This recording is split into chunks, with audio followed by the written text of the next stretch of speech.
Bien, buenos Listo. días. Pues les agradezco a todas y a todos que se encuentren puntualmente en este salón virtual. Hoy, perfecto. Hoy nos va a tocar abordar la primera parte de un tema que de suyo tiene su complejidad, yo diría más práctica que teórica, que es los procedimientos sancionadores y la imposición de eh, pues la fijación de responsabilidades, la gradación, si me permiten decirlo, de las mismas. Para la dinámica del día de hoy, yo quisiera pedirles que hiciéramos lo siguiente. Tengo por aquí una presentación, que ustedes me permitieran avanzar en esa presentación y dejaré algunos minutos al final para las preguntas, desde luego los comentarios, perdón, que ustedes quieran hacer. Se vale que me digan al final, oiga, doctor, más que una pregunta, tengo un comentario, pues se vale perfectamente, ¿no? Entonces, dejaremos por ahí algunos minutos.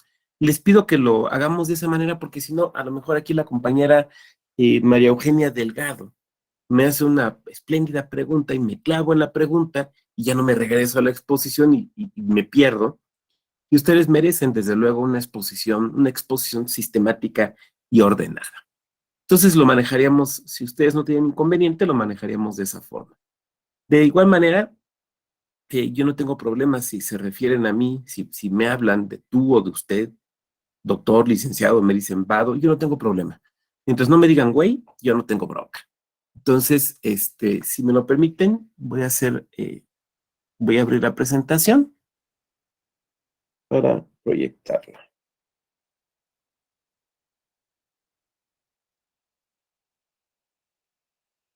Está aquí abriendo. Bien.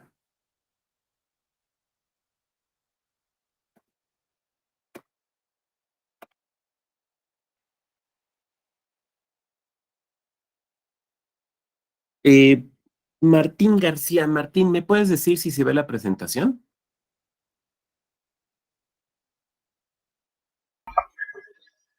Sí, doctor, buenos días. Perfecto, gracias. Bien, excelente. Ok, vamos a hacer aquí un ajuste y ya. Eh, Esta parte del derecho electoral pertenece a lo que conocemos como el derecho sancionador electoral.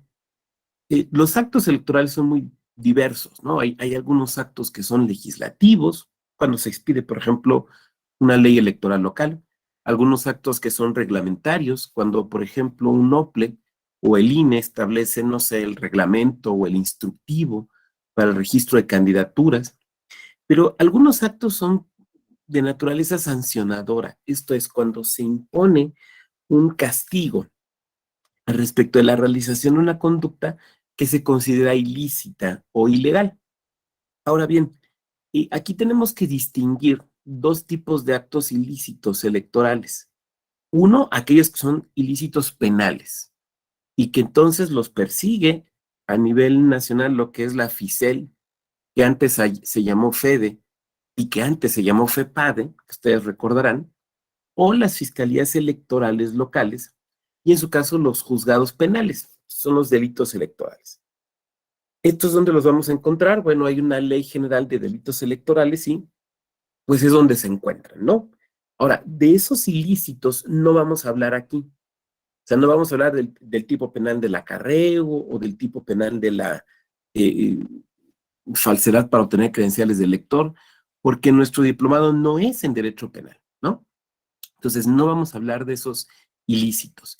Vamos a hablar de los ilícitos electorales que tienen una naturaleza administrativa, que son castigados o que son conocidos, digamos, por las autoridades tanto administrativas como judiciales electorales, pero que no son delitos. Entonces, lo que vamos a hablar es de derecho sancionador, digamos, de tipo o de raigambre o de fuente administrativa, no penal. Este es un pequeño cuadrito histórico, es la única parte histórica prácticamente que tendremos, ¿no? Donde nos habla del desarrollo de este derecho administrativo sancionador electoral.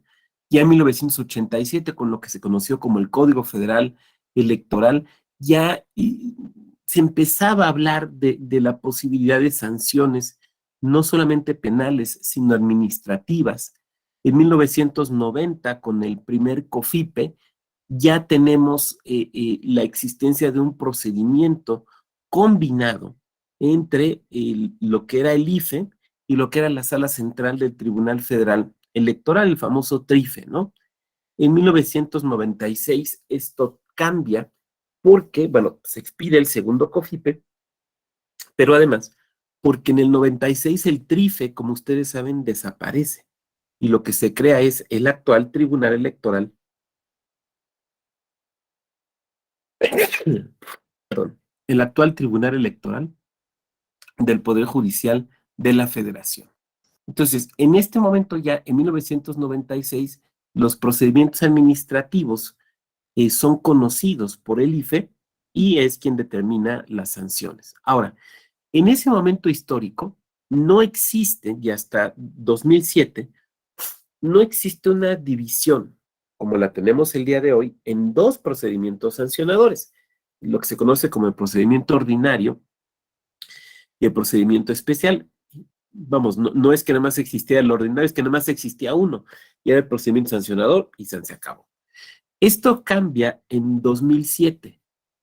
En 2007, debido sobre todo a quejas presentadas por el equipo de campaña y los partidos que apoyaban la candidatura del actual presidente de la República, se crea de forma pretoriana, esto es, merced o mediante una sentencia judicial, se crea el procedimiento especial sancionador como un procedimiento sumario o abreviado.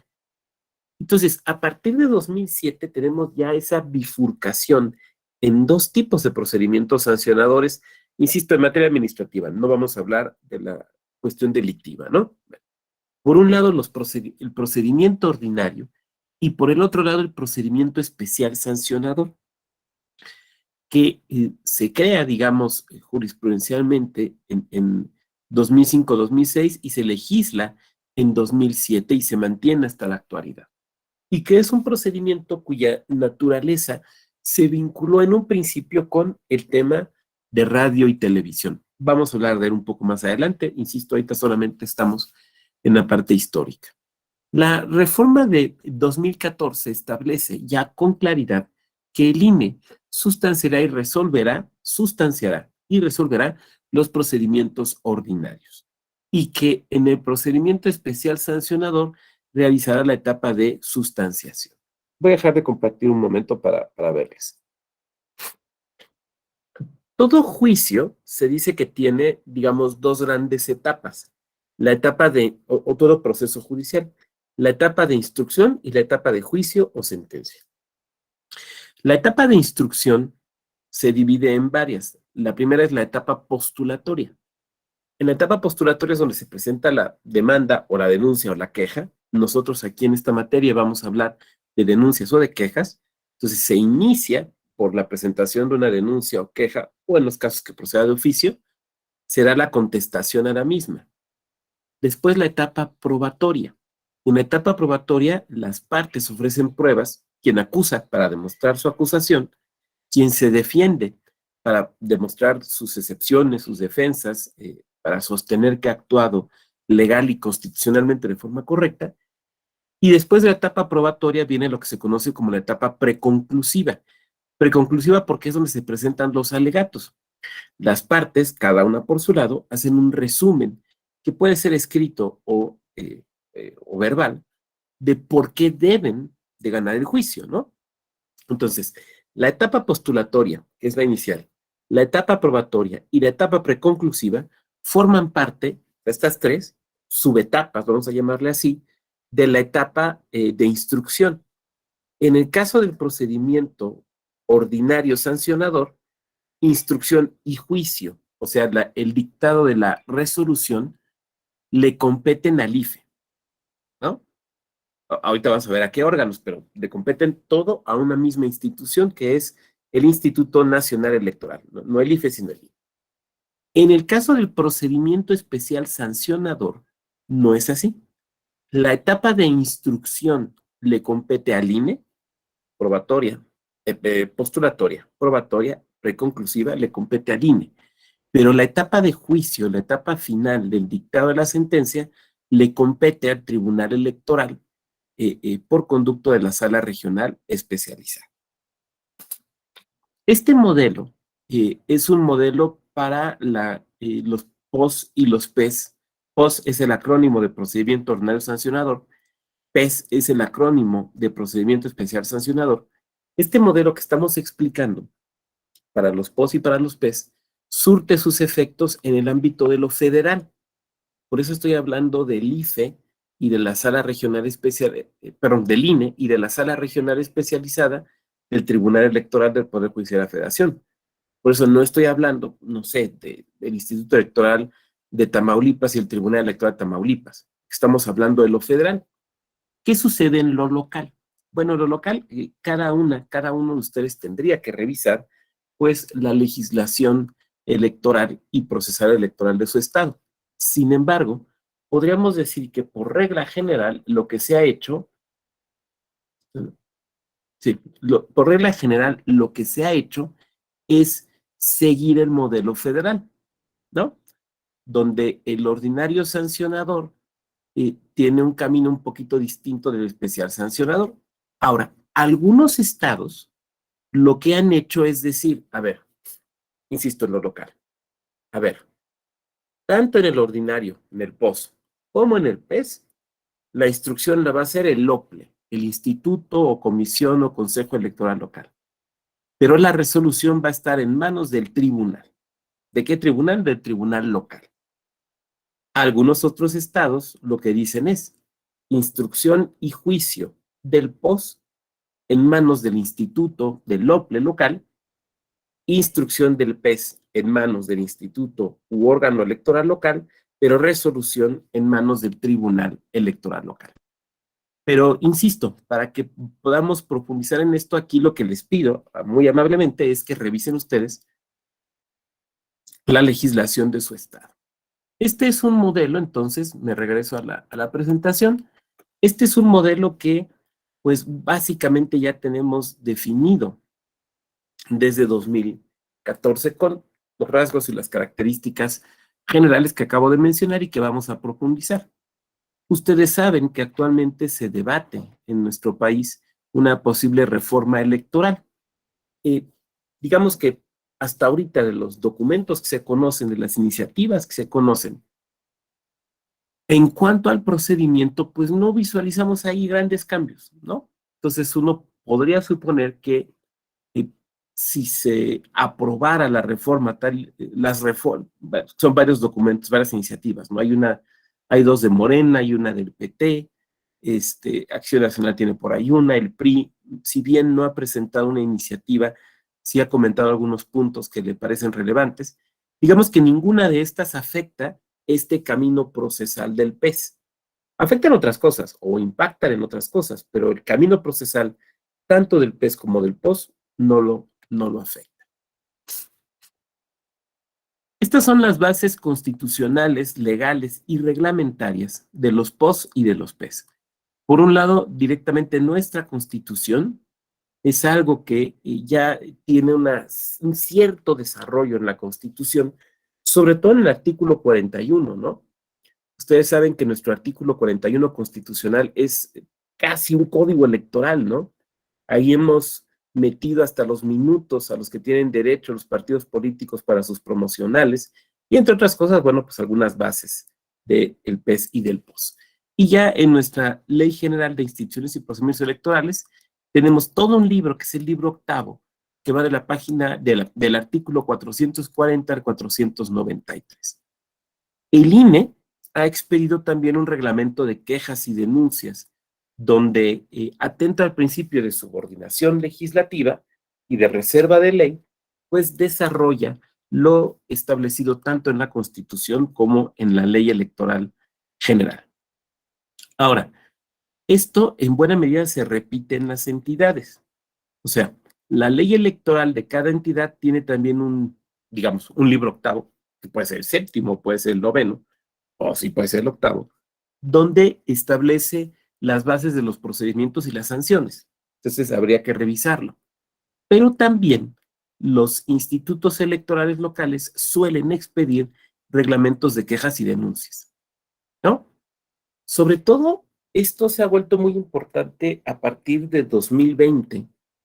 Bueno, ya lo era antes, ¿no? Pero a partir de 2020, por la posibilidad de la promoción o la presentación de denuncias en línea. A partir, pues lo sabemos, de esta pandemia que estamos cruzando, que ha tenido, por un lado, el efecto de que pues, nos permite tener, por ejemplo, estas capacitaciones virtuales, donde pueden ustedes estar pues, en cualquier parte del mundo donde haya acceso a Internet y tomar la clase, pero que también nos ha obligado a las autoridades un poquito pues, a abrir la posibilidad, por ejemplo, de presentación de denuncias en línea, ¿no? O de quejas en línea, utilizando firmas electrónicas o documentos escaneados y demás, bueno, para conocer a precisión si esto se permite en nuestra entidad y cómo se permite, pues tenemos que remitirnos normalmente a los reglamentos de quejas y denuncias de los institutos electorales. Ahora, la materia electoral, voy a dejar de compartir un momento. Me gusta rebotar así un poquito como para poder verlas, ¿no? Ustedes saben que la materia electoral está conformada o está construida alrededor de principios constitucionales en México. Yo sostengo, y creo no estar errado, pero desde luego podremos debatirlo en unos minutos más, que todo funcionario electoral, toda funcionaria electoral, desde un capacitador o una capacitadora asistente electoral que anda ahí tocando la puerta para entregar los nombramientos, hasta el doctor Lorenzo Córdoba, presidente del INE, perdón, tiene que saber con qué principio de la materia electoral se relaciona cualquier actividad de su trabajo que esté haciendo. Lo mismo un registro de candidaturas, lo mismo una revisión de un convenio de coalición, lo mismo el diseño, no sé, de un acta de resultados. O sea, cualquier acto electoral está vinculado indisolublemente con un principio de la materia, con el de certeza, con el de legalidad, con el de máxima transparencia, no sé, pero al menos con uno está vinculado. E insisto, cualquier funcionaria electoral, lo mismo del INE que de un OPLE, lo mismo de un tribunal electoral que de un local que de nuestro tribunal electoral, del Poder Judicial de la Federación, tiene que saber que todas nuestras actividades están vinculadas con un principio de la materia electoral. Esto se vuelve fundamental porque quiere decir que siempre tenemos que estar atentos, atentas, tutelar un mandato constitucional en forma de principio, además de las reglas, ¿no? Además de las reglas y de las disposiciones que hay en reglamentos internos, circulares y demás. Pero aquí estamos hablando en el ámbito constitucional. Y cuando hablamos de POS y de PES, también tenemos que atender a que existen una serie de principios de raigambre constitucional respecto a los cuales tenemos que estar atentos. Entonces, si el compañero Benito Neftalín Basilio trabaja, por ejemplo, en un OPLE, trabaja en un área jurídica y es a quien le toca desarrollar, no sé, me lo estoy inventando, igual ahorita me corrijo, ¿no? Pero vamos a suponer que le toca hacer acciones de oficialía electoral. Entonces, por ejemplo, ir a constatar la existencia de una barda pintada o de un pasacalle donde no debe de existir. Bueno, pues él tiene que saber que esa actividad que parece sencilla, que no lo es, pero digamos que parece sencilla o simple, está vinculada con un procedimiento electoral. Y que si la compañera,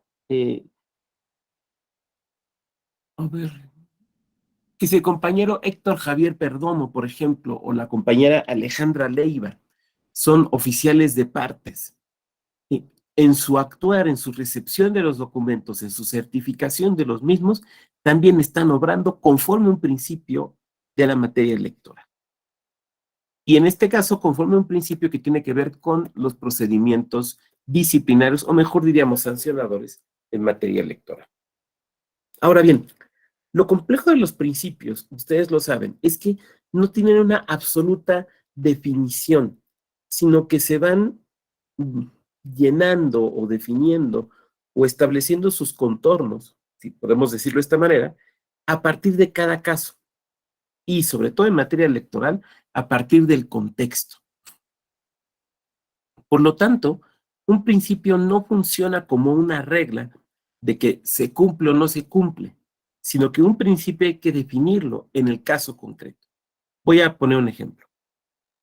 Una regla se cumple o no se cumple. Y un ejemplo es la edad para ser presidente o presidenta de la República en México. La edad es constitucionalmente 35 años. Entonces, donde dice 35 años, ni ustedes, ni yo, ni nadie puede leer 34 y 10 meses, o 33 y 5 meses, o 25 años y 3 doctorados. No. Donde dice 35 años son 35 años, punto, se acabó. Esa es una regla de que se cumple o no se cumple. Tienes 4 días para presentar la demanda. Bueno, pues 4 son 4, no son 5. Podremos discutir a partir de qué momento tuviste conocimiento del acto, ¿no? Pero en materia electoral son 4 días para presentar la demanda, y donde dice 4, nadie, ni el intérprete o la intérprete más avesados, pueden decir, le hace 5, porque son reglas, ¿no? Ahora, cuando hablamos de principios, por ejemplo, el principio de certeza, tenemos que referirnos al caso específico y concreto y el contexto en el cual se está pretendiendo cumplir con ese principio. Entonces, bueno, en materia de derecho sancionador electoral, tenemos distintos principios. Empezaremos con una dualidad que tenemos del principio dispositivo e inquisitivo. Miren, este es complejo. En mi otra vida, o sea, en mi vida entre 2014 y 2020, que fui consejero electoral del Instituto Electoral de Querétaro, este principio, estos dos principios nos generaban mucho problema. El principio dispositivo quiere decir que en principio, que para iniciar un procedimiento sancionador se requiere la presentación de una queja o de una denuncia y que se aporten, así sean mínimos, pero algunos elementos probatorios. El principio inquisitivo quiere decir que una vez presentada la denuncia, las autoridades a las que les corresponde, por ejemplo, el INE o los soples, realizar la etapa de instrucción, deben desplegar sus facultades para averiguar la verdad de los hechos. Entonces, la pregunta es una pregunta práctica. ¿Hasta dónde llega el dispositivo y hasta dónde el inquisitivo? Por ejemplo, a ver, necesitamos un escrito con un aporte mínimo de pruebas, ¿no? Para que tengamos por cumplido el principio dispositivo. Pero ¿qué pasa que si ese escrito viene sin firmas? ¿Qué pasa si ese es un escrito anónimo? ¿Qué pasa si ese es un escrito que le faltan algunos elementos que son importantes? ¿Debemos tomarlo en cuenta o no debemos tomarlo en cuenta? Ahora que estamos, decía yo hace unos momentos, en una época donde pues, el Internet se ha vuelto fundamental, y si nuestra ley, como pasa con la mayor parte de las leyes electorales, que pues, obviamente son anteriores a la pandemia, si nuestra ley no contempla expresamente la posibilidad de procedimientos iniciados por Internet, ¿puedo yo, INE u OPLE, admitir denuncias presentadas por Internet o tengo que obligar a que las personas vayan y lo presenten por escrito? Y ahorita cualquiera de ustedes me podría levantar la mano y decir, oiga, doctor, pues se supone que a pesar de que hayan de bicho, pues ya estamos todos trabajando afuera, ¿no? Pues ahora sí ya se puede. Digo, bueno, ahorita sí, pero hace un año o hace año y medio, por ejemplo, cuando todavía no estaba la vacuna o apenas estaba empezando la vacuna, se podía decir, creo un procedimiento o un mecanismo para presentar denuncias online, o como la ley no lo contempla, a chaleco tienen que venir y presentarlo por escrito. Después, ¿cuáles son los elementos mínimos de prueba que debo de exigir? ¿Me va a valer como elementos mínimos de prueba notas periodísticas? Porque normalmente sancionar con notas periodísticas no se realiza, sino que se requieren otros elementos de prueba. Y el principio inquisitivo, a ver, de nuevo voy a quererlos ver. El principio inquisitivo, ¿hasta dónde las autoridades pueden desplegar sus facultades de investigación? Les voy a poner un ejemplo que es un caso que es muy común, muy común. Yo sé que de repente los casos que más nos suenan son los de radio y televisión, ¿no? Oiga, doctor, el de los influencers, del Partido Verde, el de... Esos son casos muy mediáticos y desde luego muy importantes, pero no son la mayoría, ¿no?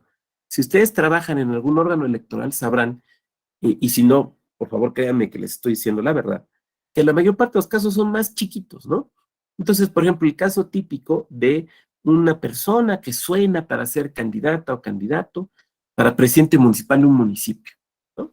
Y en ese municipio hay un eh, pequeño periodiquito. Ya ven que hay muchos de estos como periódicos, como revistitas que se reparten gratuitamente, ¿no? Y que sobre todo suelen como que circular más cuando vienen procesos electorales. Entonces, apareció un espectacular donde está la portada del nuevo número de ese periódico que circula en ese municipio, y ahí está la foto de esta persona que pensamos que quiere ser candidato, ¿no? Entonces, ¡pum!, vamos a denunciar por actos anticipados. Ok, ¿quién te denuncia? Bueno, pues firma la denuncia el representante del partido de enfrente, ¿no? ¿Qué elementos te aporta? Pues lo único que te aporta son unas fotografías. Ni siquiera pidió la celebración de una oficialía electoral. Bueno, con eso podemos tener por cumplido el principio dispositivo. Sí, con eso lo podemos tener por cumplido. Ahora, viene una pregunta importante. Yo, como autoridad instructora, el INE o el OPE, solo me tengo que ceñir a las pruebas que está ofreciendo quien denuncia, que la única prueba son las fotografías. Y hay más o menos una dirección, ¿no? O sea, tomé estas fotos en tal lado, ¿no? O puedo desplegar mis facultades y realizar otras labores que no sean solamente, o sea, para recabar pruebas, que no sean solamente las fotografías. Y la respuesta que tenemos a esto es que el principio dispositivo se agota en la presentación de la denuncia. Y a partir de allí, surte sus efectos el principio inquisitivo, lo cual quiere decir que la autoridad debe de realizar los actos de prueba o los actos de investigación, sí los solicitados por las partes, pero también los que la autoridad considere pertinentes y que lo sean, tiene que justificarlo, ¿no? Digo, como cualquier autoridad, las autoridades electorales debemos fundar y motivar nuestros actos. Entonces, en este ejemplo que les estoy poniendo, por ejemplo, el Instituto Electoral, ya sea el INE o el OPLE, puede requerirle al municipio, a ver, municipio, infórmeme de quién es ese, qué empresa tiene ese espectacular autosoportado. No, pues que la empresa Promociones Dinámicas. A ver, ¿cuál es el domicilio de Promociones Dinámicas? No, pues tal. Ahora, otra nueva investigación. A ver, Promociones Dinámicas. Tú tienes este espectacular, sí, sí es mío. Ok. ¿Quién te pagó para poner esa promoción? No, pues me pagó fulano. Todos estos segundos actos que estoy platicando no son solicitados por la parte, a lo mejor por ninguna de las partes, sino que el órgano electoral administrativo, al realizar la instrucción, despliega estas facultades de investigación. Entonces, muchas veces se dice, oiga, pero ¿por qué hace eso? Si no se lo pidieron. No, lo que pasa es que lo hace porque ahí opera el principio inquisitivo y la autoridad tiene que investigar la realización de los hechos, a fin de verificar, pues, si estos acaecieron como se está narrando o sucedieron de una manera distinta, pero también poder investigar si estos son legales, ilegales o la situación en la que se esté presentando.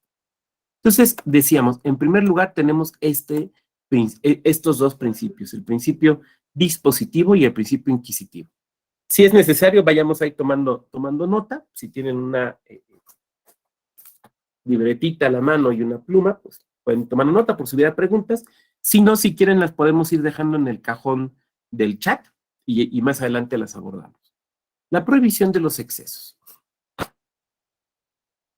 En la ejecución de las actividades de la autoridad que va a investigar y la que en su caso va a imponer la sanción, deben buscar evitar los excesos. Por lo tanto, los actos que realicen deben ser idóneos para poder conocer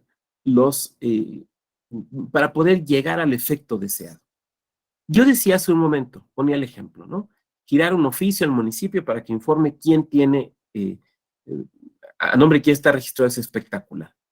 Bueno, pues, por ejemplo, esa información, pues no se la voy a pedir, no sé, a la Secretaría del Ayuntamiento de Junto, ¿no? Porque pues no está en el territorio, no vas a ver. No se la voy a pedir a la Dirección de Turismo, porque la Dirección de Turismo no maneja eso. No se lo voy a pedir a la Comisión del Ayuntamiento de Comercio en Vía Pública, porque no es comercio en vía pública. Entonces, deben ser medidas idóneas, adecuadas. La idoneidad es eso, es la adecuación. Una intervención mínima. A ver, debemos afectar en lo mínimo los derechos fundamentales de las personas. Ustedes saben que tenemos un artículo primero constitucional que nos dice que todas las autoridades debemos, en el ámbito de nuestras competencias, desde luego, proteger y promover los derechos humanos. Entonces, puede ser que alguna medida implique una, ¿cómo decirlo? Una limitación de un derecho, pero esa limitación debe ser la mínima posible y desde luego perfectamente fundada y motivada. Por ejemplo, en el dictado de medidas cautelares, ahorita lo vamos a ver, puede ser que ordenemos a ese periódico del ejemplo que he estado hablando, le ordenemos cubrir ese espectacular porque puede ser un acto anticipado, ¿no? Estamos analizando. Bueno, pero también le vamos a ordenar, por ejemplo, parar la impresión o parar la distribución de sus ejemplares. Le vamos a ordenar que los tape o que les pinte todos y cada uno de sus ejemplares, y porque a lo mejor está sucediendo esto. Bueno, ahí es donde tenemos que entrar a analizar si es necesario o si estamos provocando una intervención que ya no es mínima. La proporcionalidad. Las diligencias encaminadas, nos dice aquí la lámina, a la obtención de elementos de prueba. En estos casos, la autoridad estimará la gravedad de los hechos denunciados, la naturaleza de los derechos enfrentados, así como el carácter del titular del derecho. No es lo mismo que estemos hablando de un partido político, por ejemplo, que una persona menor de edad, debiendo precisarse por las razones por las que se inclina por molestar a alguien en algún derecho en aras de preservar otro valor.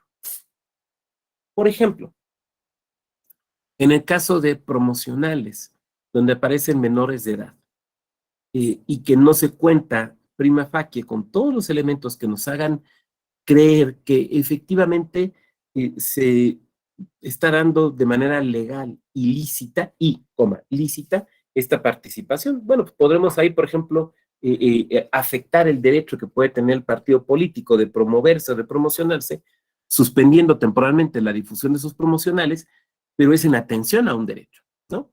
A un derecho de una persona menor de edad. Tipicidad. La tipicidad es un elemento que nos viene del derecho penal. Y entonces aquí me van a decir, oiga, doctor, usted dijo que no íbamos a hablar de derecho penal. Bueno, no vamos a hablar de derecho penal, pero estamos hablando de derecho sancionador. Y en el derecho sancionador surte sus efectos también la idea de la tipicidad. ¿Qué es esto? Bueno, es la descripción legal de una conducta muy concreta y específica que está vinculada con la imposición de una sanción. En materia penal es muy sencillo, ¿no? Por ejemplo, decimos, ¿cuál es el tipo penal de robo? Entonces, el tipo penal de robo es apoderarse de cosa ajena sin el consentimiento de quien legalmente pueda dar. Eso es robo. Pues, si ustedes van aquí a los tacos de la esquina y están echando ahí un taco y tienen su celular sobre la mesa y pasa un fulano y lo agarra y se lo lleva, pues eso es robo, ¿no? O sea, parece no tener mayor complejidad. Ahora, en materia de derecho sancionador electoral, sucede lo mismo. Se describe una conducta que se considera ilícita y se vincula con una sanción. Por ejemplo, vamos a poner un caso muy común. No se puede poner no se puede colocar o fijar propaganda electoral en elementos del equipamiento urbano, en postes, por ejemplo, de luz, ¿no? No se puede. Ahí tenemos el tipo. Entonces, aquel que fije propaganda electoral en elementos de equipamiento urbano será sancionado con, no sé, me voy a inventar la sanción, hasta 150 días de multa, ¿no? Ahí está la tipicidad. Entonces, funciona igual en materia penal, en términos generales, que en este derecho sancionador administrativo electoral. Ahora, claro está que la sanción es distinta, ¿no? Aquí hablamos de sanciones que pueden ser, no sé, pérdida del registro de un partido o una candidatura, una sanción económica. En materia penal, pues podemos hablar de la privación de la libertad, por eso son distintas. Pero la tipicidad sigue teniendo efecto. Esto quiere decir lo siguiente, quiere decir que, por ejemplo, si el compañero Edgar García es abogado litigante en materia electoral, se está desahogando un proceso electoral y lo contratan para llevar las impugnaciones y quiere acusar al partido de enfrente del de su cliente de un determinado, en una queja o denuncia para un procedimiento sancionador, él tiene que demostrar que se está presentando la tipicidad, que es una conducta típica. Dirían los penalistas y las penalistas, típica, antijurídica y culpable, que será esa tipicidad. Pero también quiere decir que, por ejemplo, si la compañera Tania Orozco está proyectando una resolución de un POS o de un PES, tiene que verificar que se presente la tipicidad. También eso quiere decir que si, por ejemplo, vamos a poner otro ejemplo con alguien de por aquí, el compañero Raúl Moreno, al contrario de Edgar, está defendiendo a la parte denunciada, lo que tiene que hacer es demostrar que no se presenta la tipicidad, ¿no?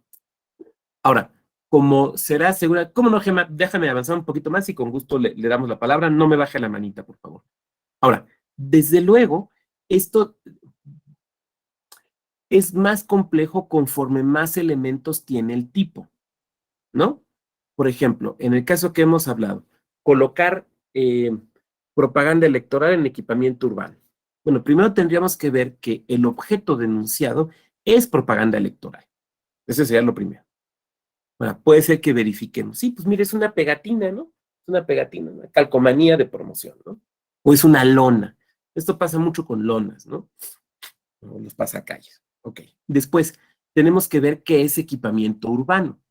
Ahora, el concepto de equipamiento urbano, desde luego, será evidente para ustedes, no es un concepto electoral, ¿no?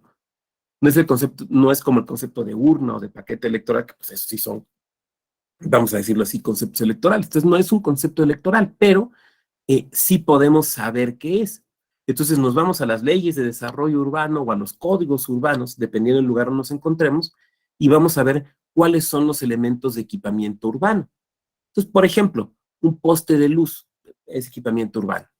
Una farola, un poste de una farola en la calle es equipamiento urbano, ¿no? Pero, por ejemplo, un poste de una farola que está dentro de un patio de una casa particular, pues no es equipamiento urbano. Oiga, pero es que también sirve para dar luz, sí, pero no es equipamiento urbano, ¿no? Entonces tenemos que ir comprobando la existencia de los elementos del tipo para poder fijar la existencia de una sanción o negar lo mismo. Esto, de hecho, se tiene que hacer con mucha claridad en la resolución. Si Tania, en el ejemplo que estaba yo poniendo, está desarrollando, está escribiendo como secretaria proyectista, está escribiendo la sentencia, pues tiene que ponerlo. A ver, los elementos del tipo son estos tres, por decir un caso que tenga tres tipos. Este consiste en tal cosa y se prueba con tal suceso. El segundo consiste en tal cosa y se prueba con tal suceso. El tercer elemento consiste en tal, se pretendió probar con este suceso, pero no es así. Por lo tanto, no aplica. Entonces alguien me podría decir, oiga, doctor, pero a ver, si el tipo tiene tres elementos y ya se probaron dos, pues dos es mayoría, ya con dos pues hay que castigar, ¿no? No. Se tienen que probar todos los elementos del tipo. Si el tipo tiene un elemento, con que se pruebe uno. Si tiene dos, dos. Si tiene tres, tres. Pero con un elemento que no se pruebe, ya no aplica. Oiga, pero es que tiene la mayoría. Es que tiene que tener todos, ¿no? Aquí tiene que tener todos. Voy a avanzar otro poquito. Exhaustividad. Impone el deber de agotar todos y cada uno de los planteamientos hechos por las partes en sus escritos. A ver, hay una denuncia. En esa denuncia, quien la presenta o queja está diciendo, acaecieron estos y estos y estos hechos, y yo acuso de que se están cometiendo estas irregularidades o estos ilícitos. Pero desde luego, la persona denunciada tiene derecho a defenderse. Y en ese derecho a defenderse, pues va a decir lo que le parezca prudente o adecuado o aquello que pueda probar, ¿no? Va a ofrecer las pruebas que tenga a la mano. Entonces, lo va a desahogar de esa manera. En la resolución nos tenemos que ocupar de todos y cada uno de los puntos que hicieron valer quien denuncia o se queja y quien se defiende. Oiga, pero pues es que esta defensa resultó inoperante, ¿ya para qué lo digo? Es que lo tienes que decir. Y no solo tienes que decir que resultó inoperante, o sea, que no sirvió, pues, sino que también tienes que decir por qué te parece que no sirvió. Tienes que dar las razones, porque una resolución de un procedimiento sancionador es un acto de autoridad. Por lo tanto, debe estar conveniente y adecuadamente fundado y motivado. Además, nosotros, tanto habitantes de México, ciudadanas, ciudadanos, incluso por mero hecho de ser personas, tenemos derecho a que las sentencias que se dicten en asuntos donde seamos parte sean exhaustivas. Esto en esta materia, pero también en materia civil o familiar o agraria o la que ustedes quieran. Por lo tanto, este es un deber genérico de todo órgano que juzga, ocuparse de todos y cada uno de los elementos que se hicieron valer en el juicio. Eso quiere decir la exhaustividad, legalidad. Tenemos un sistema a partir de 1996 y con sus ajustes, pero a partir de 1996 tenemos un sistema integral de justicia electoral y muy claramente a partir de 2014 con la existencia de los tribunales electorales locales. Por lo tanto, las autoridades se deben apegar a ese sistema de legalidad ya establecido para realizar el trámite de los asuntos y para resolver el fondo de los asuntos. Un consejero, una consejera, un magistrado, una magistrada, no se pueden brincar las disposiciones que están en ley. No pueden decir, pues esta conducta, a ver aquí, la LEGIPE, pues no me dice que esté mal, pero yo creo que está mal. A mí me parece poco ética e inadecuada, entonces vamos a sancionar. Oiga, pero es que la ley no la contempla. Pues no la contempla porque pues, al legislador lo que se le olvidan cosas, ¿no? Pero debió haberla contemplado. Lo que en teoría del derecho se conoce como lagunas deontológicas, ¿no? Debió haberla contemplado. Entonces yo voy a sancionar con base en la ética o en la moralidad. No se puede. Tú tienes que sancionar conforme a la ley, porque estamos hablando de autoridades del Estado de Derecho, ¿no? No de autoridades que derivan de un sistema de creencias ético o moral.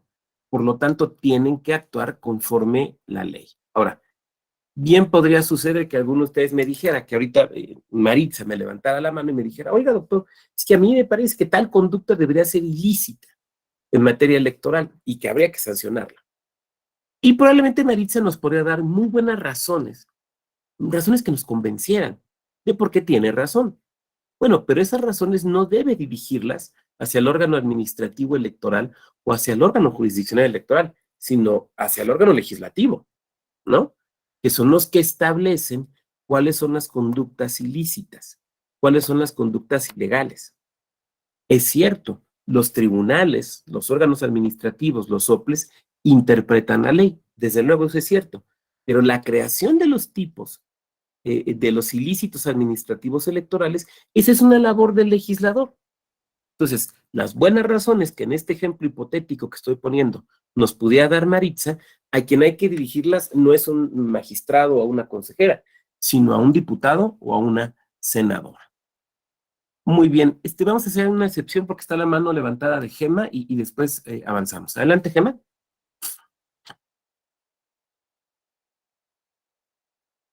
Gema, ¿te escuchamos?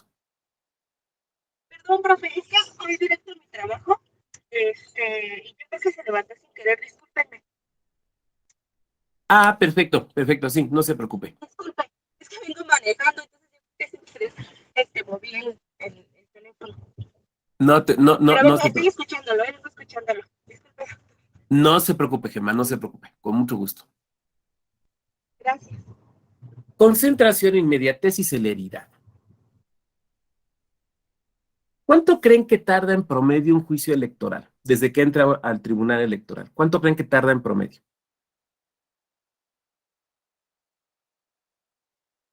Quien quiera abriendo su micrófono que nos diga, ¿cuánto creen que tarda en promedio? 3 meses. 3 meses, muy bien. ¿Alguien más? Son 2 meses. En promedio tardan 2 meses. Hay algunos asuntos, ustedes saben que incluso se resuelven el mismo día que se presentan, sobre todo cuando son desechamientos.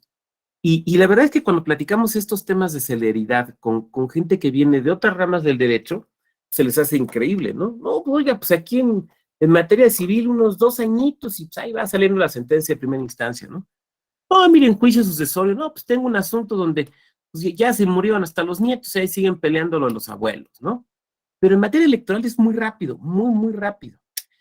¿Por qué? Porque la justicia electoral tiene que ser muy, bueno, la justicia debería ser rápida y expedita, pero en materia electoral tiene que ser muy rápida porque muchas acciones y muchas posibilidades de decidir por parte de las autoridades electorales terminan cuando se toma protesta, ¿no?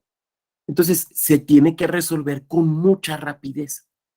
Para conseguir esa rapidez, pues no basta con que la secretaria o el secretario de Estudio y Cuenta no duerman, sino que también es necesario conseguir la concentración y la inmediatez. ¿Eso qué quiere decir? Que muchos actos se concentran en una sola ocasión. Por ejemplo, en la instrucción de los procedimientos sancionadores, tenemos una audiencia, pero es una. Y en esa audiencia ya, si faltaba ofrecer pruebas, en esa audiencia se ofrecen y en esa audiencia se desahogan. Nada de que, pues hoy, en la audiencia de hoy ofrezco pruebas, y hay en 15 días que me citen para la otra. En la segunda audiencia, pues ya digo quién va a ser mi perito, y 20 días para que me citen para la otra. No, ni madres, todo en una, todo en una. Por eso se da un principio de concentración, concentración. Miren, les quiero platicar algunas anécdotas sobre esto. Eso quiere decir que la materia electoral, y se los digo sobre todo respecto de quienes vengan de otras áreas del derecho, la materia electoral se litiga, o sea, se llevan los juicios distinto que en otras. Voy a platicar una experiencia, Tania la conoce, creo que recordará incluso la persona, pero yo no voy a decir quién. Bueno, era yo un Nobel consejero electoral en 2015, estaba muy contento en mi oficina y me llega a ver un abogado muy enojado, muy molesto. Un abogado que había estudiado el doctorado conmigo, entonces yo no podía asumir que estaba medio tonto, o no tan tonto, y estaba muy molesto. Oye, ¿cómo es posible? Voy a presentar amparo, que ya desde que empezó a decir que iba a presentar amparo, yo dije, como que no conoce, ¿no? Y yo lo conocía porque litigaba penal, él litigaba penal. Yo nunca lo había visto en el electoral, pero bueno, entra, a ver, pásate, lo paso a la oficina, a ver un cafecito, relájate. ¿Qué pasó? Dice, ¿cómo es posible que vengo con mis testigos a la audiencia y no me los admiten? Y yo con ganas de decirle, güey, es que, a ver, estás litigando electoral. En electoral no traes los testigos a las audiencias. Los llevas con un notario o con una notaria, presentan sus declaraciones ante los notarios, te dan un testimonio en escritura pública y lo que exhibes es la escritura pública. ¿Qué no leíste la ley? O sea, yo con ganas de decirle eso, obviamente no se lo podía decir, ¿no? Porque eres autoridad, entonces tienes que ser muy medido en tus palabras. No, mira, ve, abogado, es que permite, mira, aquí está la ley, seguramente la conoces, ¿no? La ley general de procedimientos electorales, aquí está la ley procesal electoral, y ponía cara así como de que era la primera vez que la leía, ¿no? Mira, aquí claramente dice que las testimoniales. Bueno, pues porque pensó que se litigaba como otra materia. No, no, se llevan distintos los asuntos. Otro ejemplo, en materia electoral, en juicios electorales, en procedimientos sancionadores electorales, tú no puedes estar deteniendo el procedimiento. No, mire, no se preocupe, cuando la denuncien amparo y detenemos el asunto, lo vamos a perder, pero bueno, ya cuando admitan amparo y lo volvemos a detener. Y cuando venga la audiencia, amparo contra la fijación de fecha. Y vamos a estar ahí, hasta hay un término, ¿no? Chicaneando el asunto. En materia electoral no puedes. Primero no te va a proceder el amparo. Me van a decir, bueno, sí, pero un JDC sí, ¿no? Un juicio para la protección de los derechos políticos electorales ciudadanos. Yo te diré sí, pero hay jurisprudencia de que todos los actos intraprocesales se impugnan cuando impugnas la definitiva. Y no hay suspensión. No hay suspensión. Entonces no puedes chicanear el asunto. O sea, hay cosas que sí puedes hacer, obvio no les voy a decir cuáles, hay cosas que sí puedes hacer para detener un poco, pero es muy poquito. Pero no puedes chicanear el asunto, no puedes retrasarlo, como si fuera un asunto civil o un asunto familiar donde casi cada que el juez respira y lo asientan en el expediente interpones algún medio de impugnación para detener el asunto. Aquí no. Entonces, suele suceder que, por ejemplo, viene la admisión de la denuncia y quieren interponer un medio de impugnación para detener el juicio. No se detiene, pero es que no se detiene. viene la audiencia, y de verdad, miren, esto que les estoy platicando, se los platico porque me toca verlo, lo he visto. Entonces llega el abogado, es que voy a interponer y solicito que se suspenda la audiencia porque tal cosa, ¿no? Entonces, pues el secretario o la secretaria que está desahogando la audiencia toma nota, de todo hay que tomar nota, ¿no? Y el instructor dice, ok, ha cumplido su tiempo, continuamos con tal cosa. Pero ¿cómo si estoy pidiendo? Sí, pero es que aquí no se suspende, señor. Oiga, pues es que en agrario, oiga, pues es que en laboral, oiga, pues sí, en todas esas a lo mejor sí, pero aquí en electoral no. Aquí va a seguir. Así que seguimos con la próxima etapa. Voy a señalar que aquí hay una violación. Señale usted lo que quiera, pero lo va a tener que señalar o lo va a tener que impugnar contra la resolución. Así que ahorita, mientras tanto, vamos avanzando. Entonces, probablemente, digo, aquí me podrán corregir, a lo mejor alguien ahorita me dice, no, miren, en materia agraria, los juicios se resuelven todos en 15 días. Bueno, ya me corregirán. Pero probablemente la materia electoral sea la más rápida de todas las materias judiciales en México, por esa presión que tenemos de resolver rápido y por esa imposibilidad de chicanearte el asunto. Ahora, puede ser que aquí, no sé, Martín García o Joel Estrada me levanten la mano y me diga, oiga, doctor, pues es que a veces no se trata de chicanear, a veces se trata de que la autoridad que instruye el procedimiento o la autoridad que resuelve no está haciendo bien las cosas y está afectando derechos. Entonces, con lo que usted me está diciendo, lo que estoy entendiendo es que en la materia electoral sí se pueden atropellar derechos. Y yo diré, no, claro que puedes impugnarlos. Claro que puede ser que se obra inadecuadamente por parte, no sé, por ejemplo, la autoridad instructora. Claro que puede haber un error, pero lo que sucede es que tú no vas a detener el procedimiento. Entonces, cuando impugnes la definitiva, si ese error trascendió a la sentencia, cuando tú impugnes la sentencia, vas a hacer valer ese error que no es propiamente de la sentencia, sino de las etapas anteriores, ¿no? Es del procedimiento. Lo vas a hacer valer. Y si tienes razón, bueno, pues ganarás y el asunto se regresará hasta el momento inmediato anterior a que se cometió ese error. Lo único que estoy, o sea, no estoy diciendo que no te puedas defender. Lo que estoy diciendo es que va a haber un momento específico, ¿no? Y que no te puedes ir antes. Entonces, eso es muy importante tenerlo claro. Ahí es donde notamos inmediatamente cuando alguien sí tiene experiencia en materia electoral y cuando lo que sucede es que pues contrataron al compadre que les llevó el divorcio para que les lleve el asunto electoral y el compadre pues pensó que era igual que otras materias, ¿no? Se le hizo que era igualito.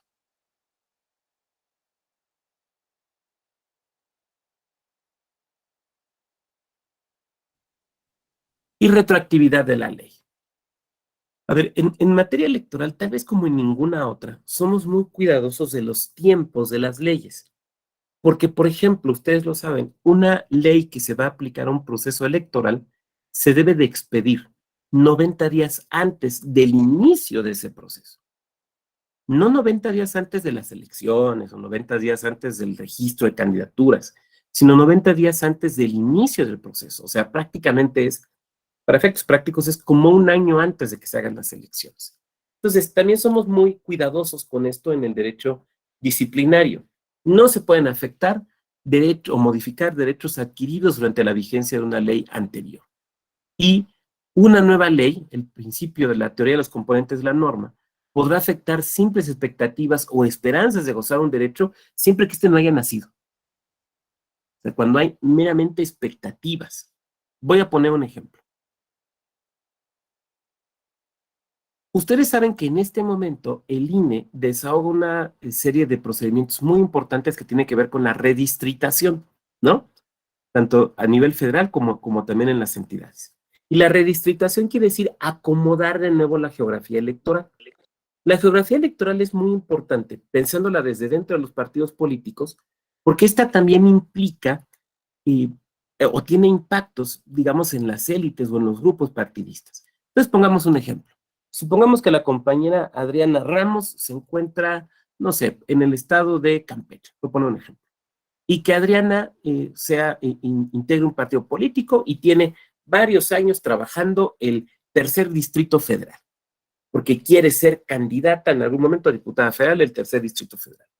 Y siente que ya para las próximas elecciones, ahora sí ya viene la buena. Entonces, ya ha trabajado en el lugar, la gente la conoce, ha hecho gestión, digamos que ella se ve bien posicionada. Y de repente llega la redistritación del INE y lo que era el tercer distrito electoral, ahora una parte es del primero, una parte es del segundo y una parte es del cuarto, porque ahora nació en cuarto. Entonces, ya toda su estrategia de campo, ya todo el trabajo realizado se lo mueven. Entonces Adriana dice, no, espérate, están reformando la ley, están modificando una decisión en mi perjuicio. Y nosotros le diríamos, no, a ver, ¿usted ya estaba registrada como candidata? No, todavía no estaba registrado como candidata. Bueno, entonces lo que usted tenía solamente era una expectativa, una posibilidad, un deseo, respaldado en un trabajo político, pues, ¿no? Pero era una expectativa, entonces eso sí se puede modificar. Lo que yo no podría modificar, o sea, lo que no se podría modificar es, por poner un ejemplo, ya dentro del proceso electoral, ya cuando vamos a mitad de campañas, modificar la geografía electoral, ¿no? A eso se refiere. Me voy a regresar a la presentación. ¿Cómo andamos de tiempo? Bien, andamos bien. Vamos a dejar al final más o menos unos 15 minutitos para los comentarios. Me voy a regresar aquí. Presunción de inocencia. A ver, esta es otra cosa que traemos del derecho penal, ¿no?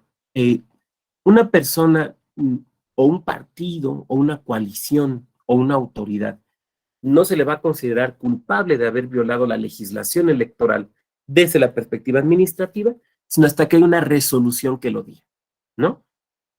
Es que fulano de tal, a veces decimos con cierta ligereza, ¿no? Fulano de tal, al pintar tal barda, violó la ley. A ver, ¿dónde está la resolución que dice que violó la ley? No, pues es que se entiende. No, no es que se entienda. A ver, necesita para poder decir, con efectos legales, obviamente, ¿no?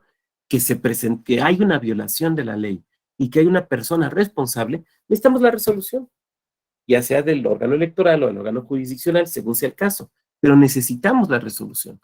Por lo tanto, en principio consideramos que la persona es inocente. Ahora, ¿qué pasa cuando tenemos la duda?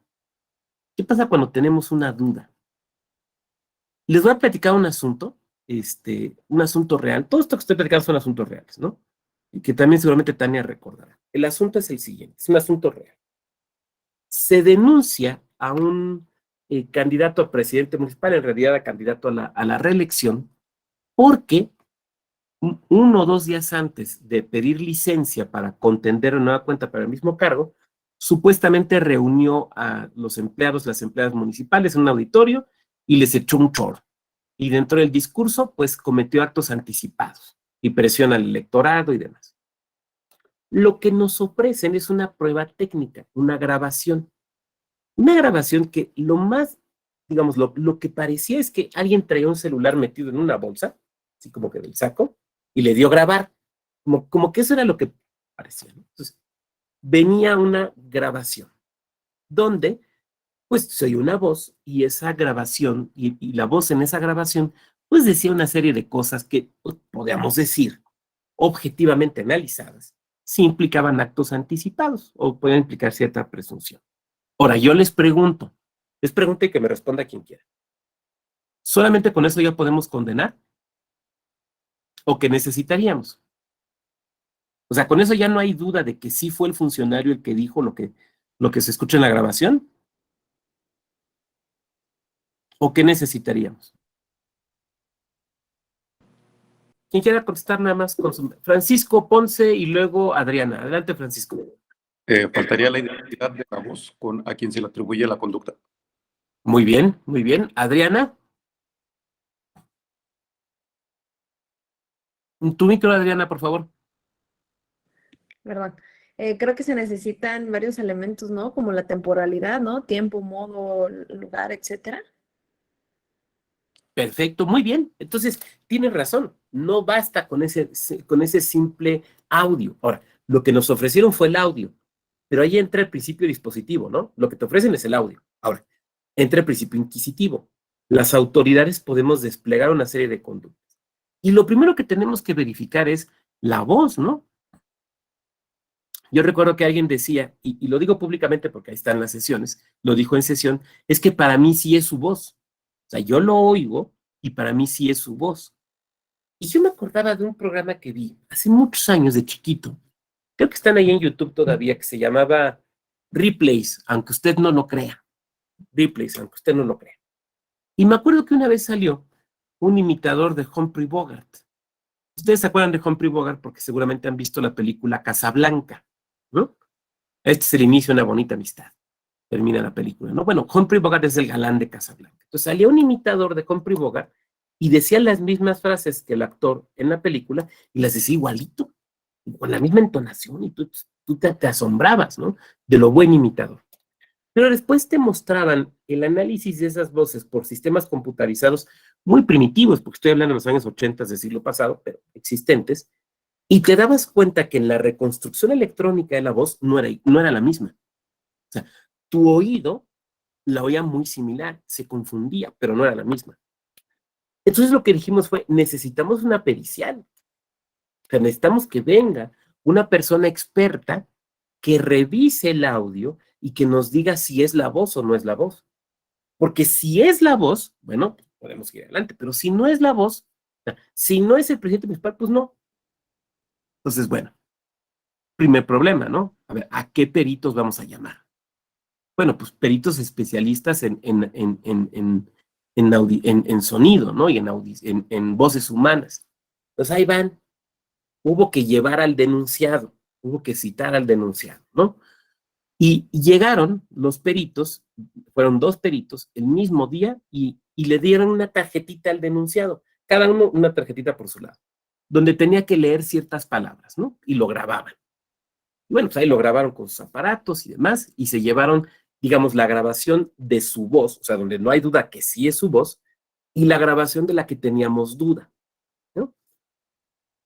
Y un primer perito dice, ¿sabes qué? No, la calidad y el tiempo de la grabación, la que nos ofrecieron como prueba, no es suficiente para que yo te pueda decir de manera concluyente si es su voz o no es su voz. O sea, un peritaje decía, no sé, o sea, perfectos prácticos, ¿no? Un peritaje decía, no sé. Y el otro peritaje decía, no es su voz. Entonces mi pregunta es, ante la duda, ¿podemos decir que sí es su voz? O sea, yo la oigo y pues sí se parece. Pero aquí tengo un peritaje que me dice, no sé, y tengo otro que me dice, no. Ante la duda, ¿puedo decir que sí es su voz? No, no puedo decirlo. O sea, ante la duda, indubio pro reo. O sea, me va a decir, ¿cuál reo si no está detenido? Bueno, así se llama al principio, ¿no? Ante la duda, se tiene que resolver a favor del denunciado. Ante la duda. Doctor. Pregunta, Sí, no ¿quién es, puede... perdón? Es que... Villagómez Ricardo. Adelante, Ricardo. Nada más. En esos casos, no sé, no aplica el tema de la prueba ilícita por la forma en la que se obtuvo esa grabación. Fíjate que fue un tema que se discutió, el asunto de la prueba ilícita, en particular a algunos de los integrantes del Consejo le preocupaba mucho, pero lo que pasa es que fue una reunión pública, se consideró como una reunión pública. No fue una reunión privada en la casa de una persona o cosas por el estilo, sino fue una reunión en un espacio público y supuestamente dentro de horario de trabajo. Por eso no se consideró ilícita. Les voy a poner otro ejemplo, también muy común, insisto, porque los de radio y televisión digo, son como taquilleros, pero no son los que vemos en la mayor parte de los casos, ¿no? Un caso de una barda. A ver, ustedes saben que se pueden pintar promoción política en las bardas, pero también saben que hay algunas ciudades de México, estoy pensando Campeche, Mérida, Puebla, Querétaro, Morelia, cuyos centros históricos son patrimonio cultural de México de la humanidad, ¿no? Lo cual implica que no se puede pintar en ellas. ¿Estamos de acuerdo? O sea, hay, por ejemplo, en una barda, o sea, a ver, no puedes pintar propaganda política electoral en una casa que da a la plaza central en Morelia, por poner un ejemplo, ¿no? Podrás colgar por dentro un anuncito o algo así, pero pintar no puedes. Entonces nos denuncian una barda pintada dentro de la parte que es patrimonio histórico. Bueno, ¿qué se tiene que hacer? Se tiene que hacer una oficialía electoral. ¿Qué es una oficialía electoral? Bueno, pues es una diligencia mediante la cual un funcionario o una funcionaria va a constatar un hecho. Entonces, se ofrece, se presenta la denuncia, se desahoga la oficialía electoral y nos pasan el proyecto de resolución. Entonces el proyecto de resolución dice, me voy a inventar la calle, los números exactos, ¿no? Que la barda está pintada sobre Avenida Zaragoza, número 15. ¿Ok? No más que hay Zaragoza Oriente y Poniente. Y de un lado sí está dentro del casco histórico, digamos, del patrimonio histórico, donde no puedes, de la humanidad, donde no puedes pintar. Pero del otro lado no. Entonces, la oficialía está mal hecha y genera duda, porque te debía haber dicho, la pinta se encuentra en el número 15 de Zaragoza, Poniente, sentido tal. Porque de este lado sí es ilícita, de este no. Me van a decir, pues si es la misma barra, ¿por qué de un lado sí, del otro no? Ah, porque de este lado, aquí acaba, o sea, todavía abarca esto, el patrimonio histórico de la humanidad. Cruzando la avenida ya no. Cruzando la avenida ya no. Entonces, hay una duda. Y frente a la duda, tú no puedes sancionar. Oiga, pero es que estuvo mal hecha la oficialía electoral. Sí, probablemente lo que haya que hacer es ordenar reponer la oficialía. Pero con esa oficialía tal y como está así, no puedes sancionar. Ay, es que yo pensé, no, pues es que hay que hacerla bien, porque tú, frente a la duda, tú debes de absolver. Eso es lo que quiero señalar. Me voy a regresar aquí a la presentación. Por eso las oficialías electorales es bien importante hacerlas adecuadamente. Bueno, y que nadie puede ser juzgado 2 veces por el mismo acto ilícito, ¿no? O sea, si ya se juzgó una vez y se castigó, o en su caso, se consideró que no había elementos, pues por ese mismo acto no se puede sancionar. Ahora, si viene un acto nuevo, pues será por el acto nuevo, pero no por el acto original. Creo que esto no tiene mayor problema. Un procedimiento sancionador es una serie de actos ordenados en el tiempo, sistematizados, donde el 2 va después del 1 y el 4 va después del 3. Hay un orden. Para efecto de conocer si existió un ilícito electoral, una violación a la ley que amerite una sanción o en su caso declarar que no existió. Este es un cuadrito que se refiere a lo federal, pero que ustedes pueden hacer también por lo local, donde tenemos en el eje horizontal, tenemos los sujetos que pueden ser sancionados. ¿Quiénes pueden ser sancionados en materia electoral? Cualquier ciudadano, cualquier ciudadana, un partido político, una candidatura, un funcionario público, una persona funcionaria electoral, distintas autoridades, ¿no? Dependiendo. Ahora, ¿cuáles son las sanciones? Bueno, en el eje de lo vertical tenemos aquí cuáles son las sanciones. La sanción más elemental, más sencilla, por ejemplo, es la amonestación pública, que es una sanción muy propia del derecho administrativo, ¿no? Lo hemos visto incluso a veces hasta cuando nos detienen por pasarte un alto, ¿no? Y de repente el policía de buen humor te dice, lo dejo ir solamente con una amonestación. Ah, bueno, pues es perfectamente válido. Pero las sanciones se van graduando y hay sanciones que son muy graves. Por ejemplo, la pérdida del registro. Ahora, la sanción siempre va a depender del sujeto. Por eso, cuando ustedes revisen su ley electoral local y revisen la parte del derecho sancionador, cada sujeto tiene distintos tipos de sanciones. Por ejemplo, ¿quién puede perder el registro? Pues un partido político, ¿no? Puede perder su registro. Un candidato o candidata puede perder su registro. Pero, por ejemplo, un ciudadano o una ciudadana que no está registrado, pues no puede perderlo, porque no tiene nada que perder, ¿no? O sea, no hay registro que eliminarle o cancelarle. Entonces, las sanciones van a depender del sujeto. Por ejemplo, aquí en la cancelación del registro, ¿quiénes pueden perderlo?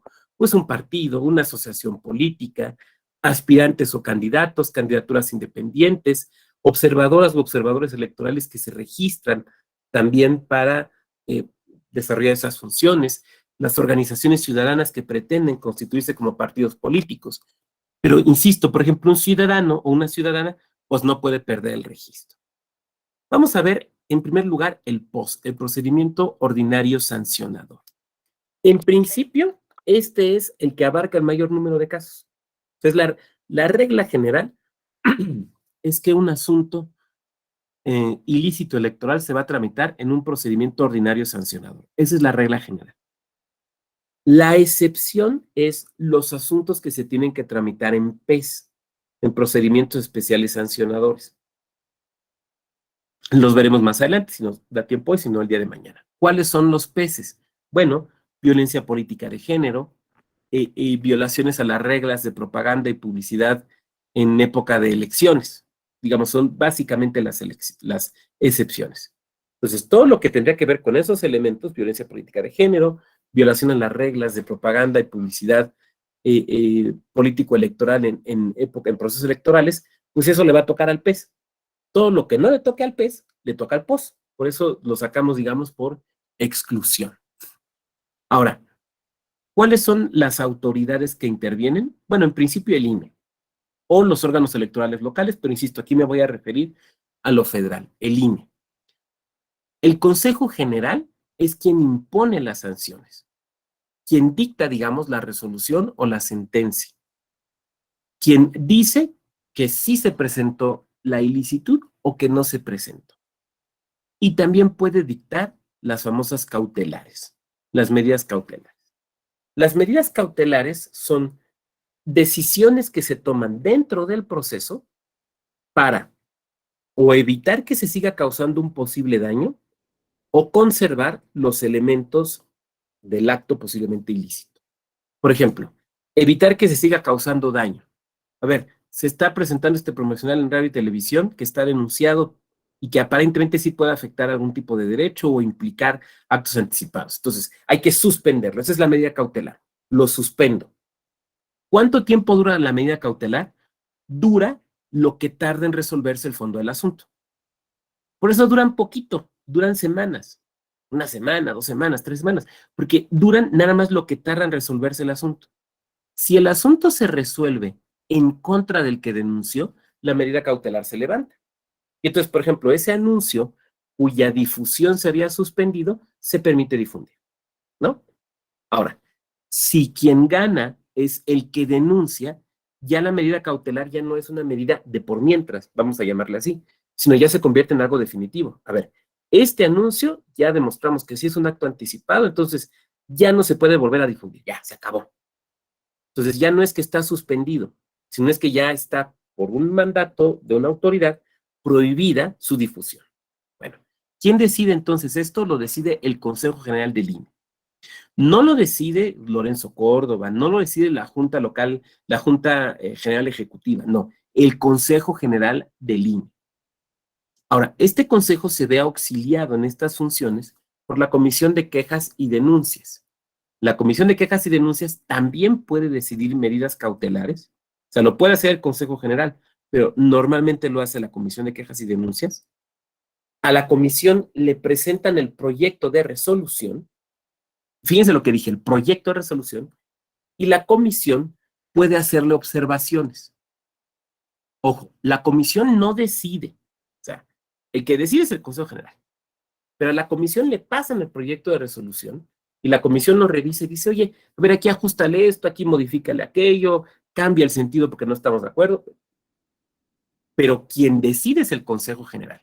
Lo que pasa es que la resolución va a llegar al Consejo General cuando la Comisión de Quejas y Denuncias esté satisfecha. O sea, cuando la Comisión de Quejas y Denuncias diga, si me convence este proyecto, entonces lo suben al Consejo General. Si la Comisión de Quejas y Denuncias, que está integrada por consejerías del INE, obviamente, si la Comisión de Quejas y Denuncias no está contenta con el proyecto, entonces lo devuelve a quien elaboró el proyecto. ¿Quién elaboró el proyecto? Bueno, es un área del INE, de la Secretaría Ejecutiva, que se denomina Unidad Técnica de lo Contencioso Electoral. Esta unidad técnica de lo contencioso electoral responde o está subordinada a la Secretaría Ejecutiva del INE. ¿Y su función cuál es? Recibir, tramitar, sustanciar el procedimiento. Ante esta unidad técnica, por ejemplo, es donde se desahogan las pruebas. Es esta unidad técnica la que desahoga las audiencias, no la Comisión de Quejas y Denuncias, no el Consejo General, sino la unidad técnica. Entonces, ante personal de instrucción de la unidad técnica, se desahogan las audiencias. Se ofrecen las pruebas, grabaciones, digo, cualquier cosa que se ofrezca de prueba, ¿no? Y lo que va a hacer es presentar el proyecto de resolución. O sea, es la secretaria de instrucción y la secretaria proyectista del Consejo General. Entonces, prepara el proyecto de resolución, lo somete a la Comisión de Quejas y Denuncias. La Comisión de Quejas y Denuncias puede hacer 3 cosas. aprobarlo como viene y mandarlo al Consejo General, o regresarlo a la unidad técnica para que le cambie el sentido porque no les convenció, o para que le haga algún otro tipo de ajustes. Muy bien. Bueno, esto ya lo vimos. ¿Quién puede presentar denuncias o quejas para los ordinarios sancionadores? En principio, cualquier persona. En principio, aquí, cualquier persona. Ahora, la manera normal de presentarlo es por escrito. Pero puede suceder que no se presente, o sea, la forma escrita es, llegas a oficialía de partes con un manojo de papeles, los entregas, te sellan de recibir y se acaba. Esa es la forma común y corriente, ¿no? Pero puede suceder que también sea de manera oral. O sea, que la persona concurra a un órgano del INE a presentarla. Es que quiero presentar denuncia contra tal y aquí me traigo las pruebas. Ok, ¿dónde está su escrito de denuncia? No, pues es que lo voy a hacer de manera oral. Bueno, a ver, ahí va una secretaria, un secretario y toma nota, ¿no? O también por medios electrónicos. Ya lo hemos comentado hace un momento, ¿no? Esto de la pandemia nos ha obligado a abrirnos a los medios electrónicos, lo cual no implica el que puedan venir sin firma. Siempre se va a requerir la firma, que sea firma electrónica, pero siempre vamos a requerir firma. Ahora, toda denuncia tiene que tener ciertos elementos, que son los que vamos a ver aquí. Primero, nombre de quien denuncia. No se valen denuncias anónimas. No se valen denuncias por seudónimo. ¿Por qué no? Bueno, porque toda persona denunciada o demandada, o como quieran llamar, tiene derecho a saber quién la está denunciando. ¿Ok? Entonces, por eso no puede haber denuncias anónimas. O sea, nada de que presentó la denuncia el amigo del pueblo. No, pues no. La amiga de la verdad. No, pues no. A ver, que sea amiga de la verdad González Martínez o algo, ¿no? Porque no puede ser así nomás el amigo del pueblo, el amigo de la verdad. No. O sea, no puede haber pesquisas. Pues tiene que haber una denuncia por una persona física o moral detrás que se haga evidente. O sea, por ejemplo, un partido político puede denunciar al de enfrente, sí, claro, pero necesitamos el nombre de la persona que está obrando por ese partido. A ver, ¿el PRI puede denunciar al PAN? Sí, pero ¿quién está obrando a nombre del PRI? ¿Su presidente, su secretaria, el representante o la representante ante el órgano electoral? ¿Quién? ¿No? Necesitamos una plena identificación. Firma, autógrafo o huella digital. Aquí tenemos criterio de la Corte, ¿no? O sea, a ver, necesitamos una firma porque eso es lo que hace, lo que nos confirma la autoría del documento. Les voy a platicar una anécdota que pasó ¿qué fue? En 2015. Esta fue en 2015. Es una anécdota cierta, ¿eh? Incluso la pueden ustedes rastrear en redes. Viene la elección, se hace la asignación de RPs y demás, y ya va a tomar protesta la nueva Cámara de Diputados. Y de repente alguien, algún chistoso supongo, presenta en el INE unos escritos donde varios, pero varios diputados y diputadas plurinominales renunciaban a su escaño y decían que no iban a ir ni a la toma de protesta. Me acuerdo porque le pasó a uno que yo conocía, a Braulio Guerra. Le pasó. Entonces, ahí estaba el escrito. Entonces se empezaron a espantar. Oiga, ¿qué onda? ¿Qué va a pasar? No, espérate. El INE te va a mandar ratificar. O sea, porque escritos así los presenta cualquiera, ¿no? Pero tenemos que ver quién es la autoría. Entonces, si Edgar Pascual García presenta un escrito de un peso, de un post, la autoridad puede mandarlo ratificar. A ver, tenemos dudas. ¿Este es usted? Sí, yo la presenté. Ah, muy bien. O en la ratificación, a lo mejor Edgar puede decir, no, pues no, quién sabe quién es ese señor, yo ni lo conozco. Ah, entonces no es usted, no. Ah, pues entonces se tiene por no presentar. Los domicilios para oír y recibir notificaciones. Este domicilio debe estar en el lugar de la autoridad, ¿no? Los documentos para acreditar la personalidad. A ver, si Edgar, de nueva cuenta, está presentando una denuncia y él se ostenta como representante de un partido político o como representante jurídico de una empresa, pues, ¿cuáles son los documentos, los poderes notariales, las escrituras, los testimonios con los cuales Edgar va a demostrar que sí tiene esa representación legal? O sea, los tiene que señalar. Ahora, si Edgar actúa en nombre propio, pues no necesita ningún papel, ¿no? Ningún otro, su credencial y se acabó. Pero no necesita un poder, está actuando en nombre propio. Ahora, cuando se actúa en nombre, cuando quien denuncia es un representante ante el órgano electoral, tampoco lo requiere. Pongamos un ejemplo donde, vamos a ver otra persona. Raúl Moreno. Raúl Moreno, supongamos que es representante de un partido político ante el Consejo General del INE. Entonces, es representante de ese partido. Y en tal calidad presenta una queja o una denuncia. El INE no le tiene que pedir ningún documento. ¿Por qué no se lo tiene que pedir? Porque ya está en sus archivos, ¿no? Tan saben que es representante que lo citan, que lo dejan pasar, le dan la palabra en las sesiones. O sea, ahí ya no es necesario el documento. Y cuando el asunto llega al tribunal, lo único que va a decir el INE es que sí, efectivamente, la persona que denuncia es representante del partido político denunciante ante nosotros. No hay ningún problema. El interés jurídico, en caso de que esto exista, la narración expresa y clara de los hechos. A ver, ¿cómo se redacta un hecho? Bien realizado. ¿Qué sucedió? ¿Quiénes participaron? ¿Cómo sucedió? ¿Dónde sucedió? ¿Y cuándo sucedió? Ya. Eso es un hecho bien redactado. Ese es un hecho bien redactado. ¿Qué pasó? ¿Cuándo pasó? ¿Cómo pasó? ¿Dónde pasó? ¿Quiénes estuvieron o quiénes presenciaron o quiénes provocaron el suceso? Ese es un hecho bien redactado. Cuando tú redactas hechos, tienes que responder estas preguntas y no más. No más. Por ejemplo, tú estás hablando de colocación de propaganda en lugar prohibido. Pues tú tienes que narrar qué propaganda es, dónde la pusieron, cuándo la viste, todo eso. Pero, por ejemplo, tú tienes que decir que, no sé, el presidente de tu partido se siente muy desilusionado porque los de enfrente no están cumpliendo con la ley. ¿Qué le interesa a la autoridad cómo se siente tu presidente de partido, no? O sea, las emociones aquí no son relevantes. Si vamos a hablar de una mediación, pues sí, o de un asunto familiar, pero no, aquí no. Es como si en un divorcio, por ejemplo, en una demanda de divorcio pusieras, hecho uno, nos casamos el 24 de noviembre de 1993, y como se desprende de las fotos, nos veíamos muy felices. Pues, ¿eso qué? ¿Eso es relevante? Pues no, eso no es relevante. Entonces, los hechos deben de aportar conocimiento. ¿Qué sucedió? ¿Cómo sucedió? ¿Cuándo sucedió? ¿Quiénes estaban? Y ya, no más. Todo lo demás, lo más probable es que esté innecesario. Entonces, hay que ser muy cuidadosos con la redacción de los hechos. De ser posible, que bueno, si lo está haciendo un abogado o una abogada, tiene que ser posible, señalar cuáles son los preceptos de la ley que se están violentando. A ver, tal artículo de ley dice que no se puede poner propaganda en equipamiento público. Ok, señalarlos, ¿no? En su caso también los principios. Ofrecer pruebas o mencionar aquellas que se habrán de presentar en la audiencia. A ver, toda denuncia, toda queja, tiene que tener un mínimo de pruebas. Me voy a dejar de compartir un momento.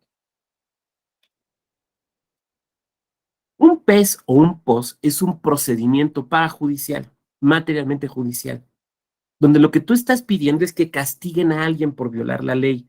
Es algo serio. Por lo tanto, no es un chisme. Los tribunales, los soples, no son los Pedritos Sola de lo electoral. Entonces, no se valen chismes electorales. Aquí tienes que presentar algún elemento probatorio.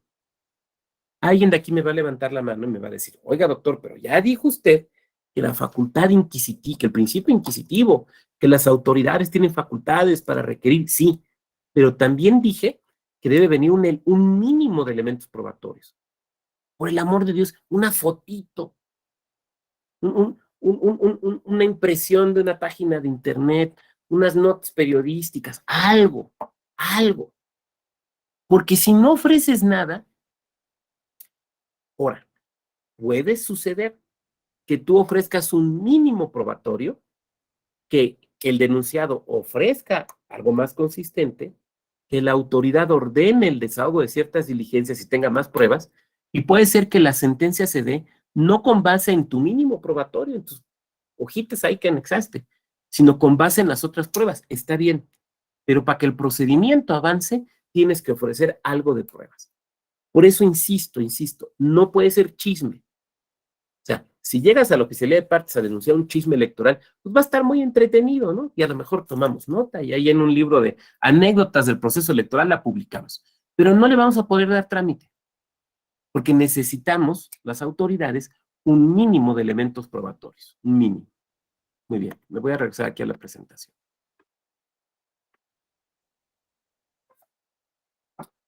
Cuando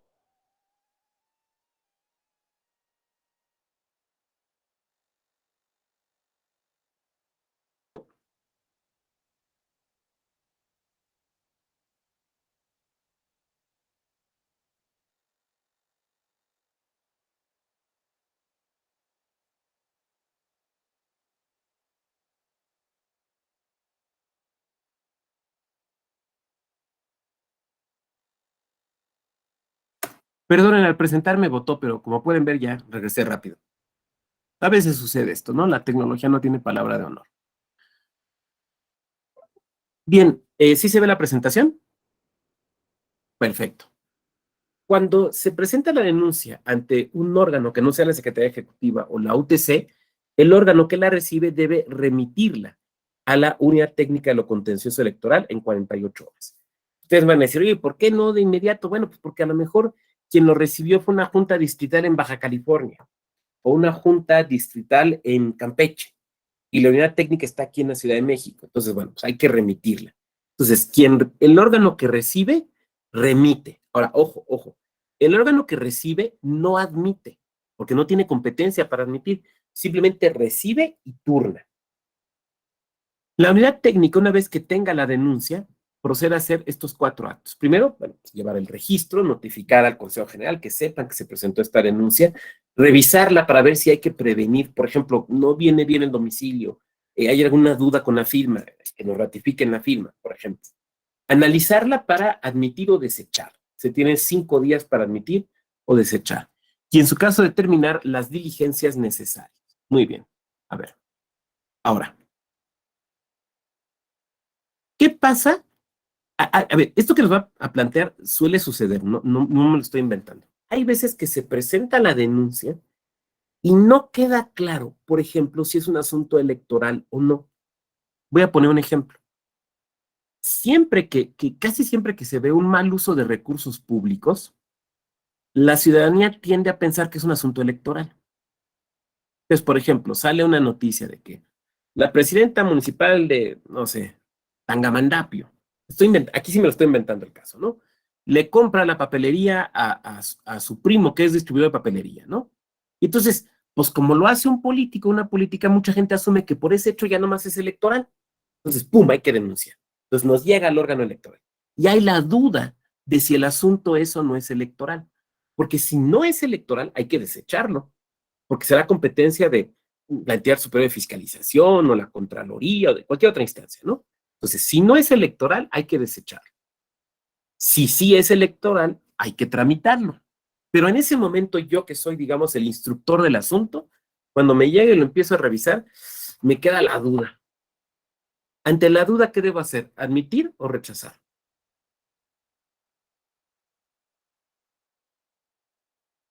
¿Qué debo hacer? Ay, tengo mucho trabajo. No, pues rechazo, mejor ay, para afuera, ¿no? Hay que lo vea otro. ¿Qué hago? ¿Admito o rechazo ante la duda? Debo admitir. Exactamente, ante la duda debo admitir. Ante la duda debo admitir. Ahora, lo que puede pasar es que en el trámite sobrevenga claramente que no es un asunto electoral. O sea, yo admito e inicio el trámite. Emplazamos, la persona denunciada comparece, contesta y ofrece pruebas. Y a lo mejor de su contestación y de sus pruebas, yo me doy cuenta que no es electoral el asunto. Que a lo mejor si hay algo chueco allí o no, a lo mejor hay algo raro. Pero que yo no lo puedo decidir en sede electoral, sino que es un asunto, por ejemplo, de uso de recursos públicos que le compete a otra autoridad. Entonces yo ya en ese momento puedo desechar. Oiga, pero es que primero admitió, sí, porque había la duda, pero ya teniendo más elementos puedo decir, esto no es un asunto electoral. Ah, pero entonces usted está diciendo que se van a ir ahí sin sanción a pesar de haber hecho actos ilegales. No. Yo estoy diciendo, no lo puedo sancionar en el área o en la materia o en la competencia electoral, pero no estoy diciendo que lo que hizo sea válido. que lo revise la autoridad competente, que puede ser una contraloría, por ejemplo, ¿no? Entonces, hay que tener claras esas divisiones. Pero ante la duda, aquí hay que admitir. Ante la duda, aquí hay que admitir. A ver.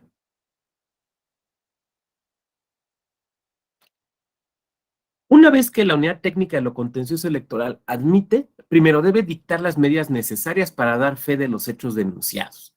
Por ejemplo, puede ordenar la celebración de una oficialía electoral. A ver, nos ofrecieron estas fotografías de unas pintas que hay en tal lado. Manden a un funcionario, manden a una funcionaria a que haga una oficialía electoral. Ahí lo está ordenando, ¿no? Emplazar al denunciado. A ver, cuando se denuncia a una persona se tiene que señalar pues su nombre y su domicilio, para que se le pueda llamar al juicio. Porque esto materialmente es un juicio. Si no se le encuentra, pues el INE mismo tiene información, ¿no? Del Registro Federal de Electores, tiene su domicilio. Entonces, bueno, pues puede proceder a buscarlo en el domicilio que el INE tenga asentado. Y la persona, o el partido político, o la organización, o la agrupación denunciada, debe proceder a contestar. ¿Cómo se contesta?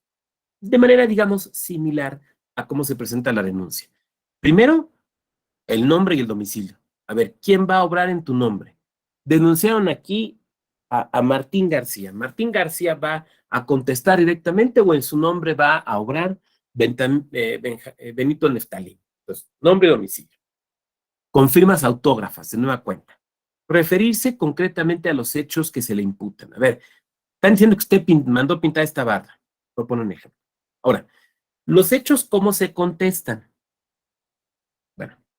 Bueno, así como les di algunas reglas para redactar un hecho, ahora les voy a dar algunas reglas para contestar un hecho.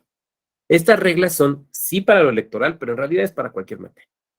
Primero contestas afirmándolo, que sí es cierto, negándolo, no es cierto, o señalando que no es propio, o sea, que tú no lo hiciste. No es hecho propio. No es hecho propio es cuando tú no lo hiciste. O sea, están denunciando a Juan Pérez y en un hecho están diciendo que Pedro Martínez hizo tal cosa. Pues Juan Pérez, ¿qué tiene que decir? No puede decir ni sí ni no.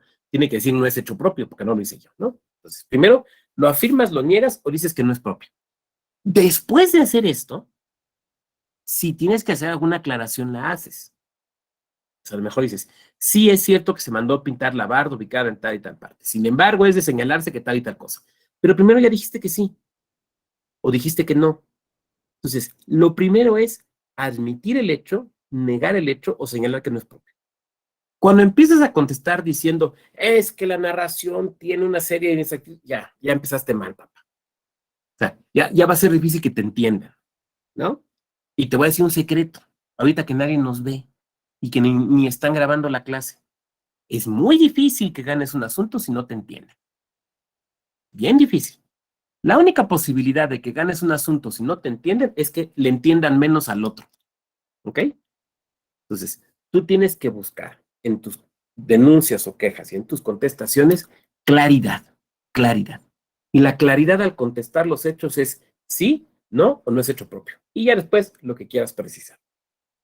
Señalar domicilio, decíamos, para oír recibir notificaciones y desde luego empezar a ofrecer las pruebas que tú tengas para defenderte. Mira, pues que yo también hice una oficialía electoral, aquí está, o tengo este testimonio notarial, no sé, los elementos de prueba que tú tengas. La Unidad Técnica de lo Contencioso cuenta con 40 días para realizar una investigación. Ahora, esta investigación, ¿cómo debe de ser? Bueno, debe ser una investigación. O sea, 40 días no es que está el expediente allí y va acumulando polvo y otros arriba. Y de repente, ya se dieron los 40 días, órale, sácalo. No, eso no es investigación.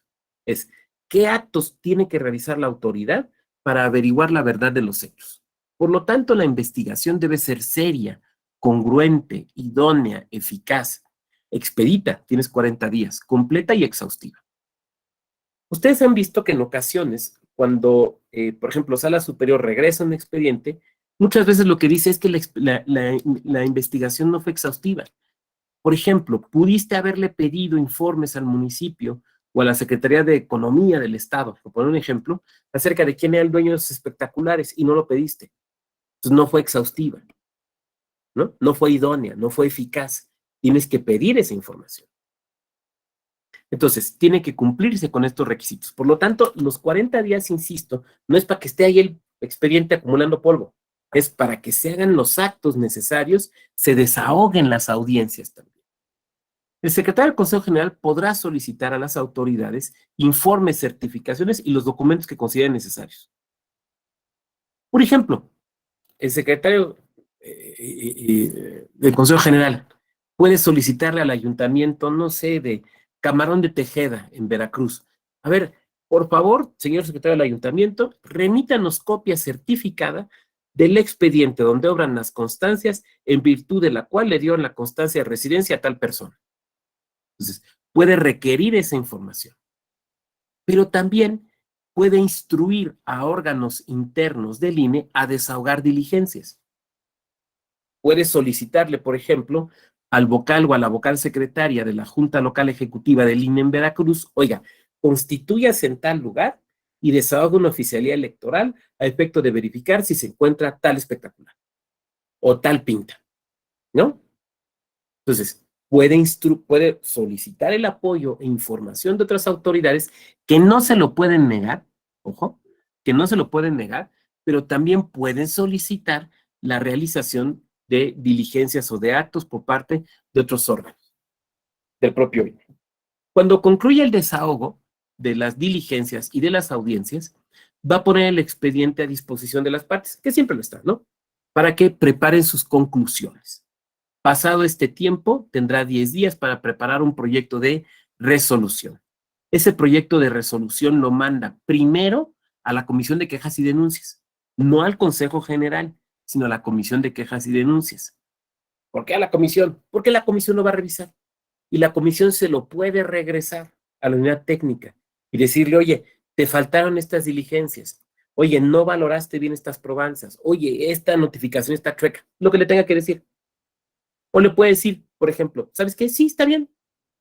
Cuando ya la Comisión de Quejas y Denuncias acepta el proyecto, no lo aprueba, sino que lo manda al Consejo General. Y es el Consejo General el que resuelve el asunto. ¿Ok? Bueno, son las 8:44, tendríamos 15 minutos, hemos agotado el procedimiento ordinario sancionador. Podríamos pasar ahorita a la etapa de preguntas. Si puedo precisar alguna respuesta, pues con mucho gusto, y desde luego también comentarios. Entonces, solo les pediría que levantemos la manita electrónica, la que está acá abajo, para irnos en orden, y mientras se animan, vámonos aquí al chat porque aquí ya hay algún comentario. Francisco Ponce, la investigación exhaustiva a cargo de la autoridad instructora incluye investigar la condición socioeconómica del probable infractor para efectos de graduar la sanción en caso de que llegue a imponerse. Sí, fíjate qué interesante la pregunta de Francisco, y tengo un caso específico.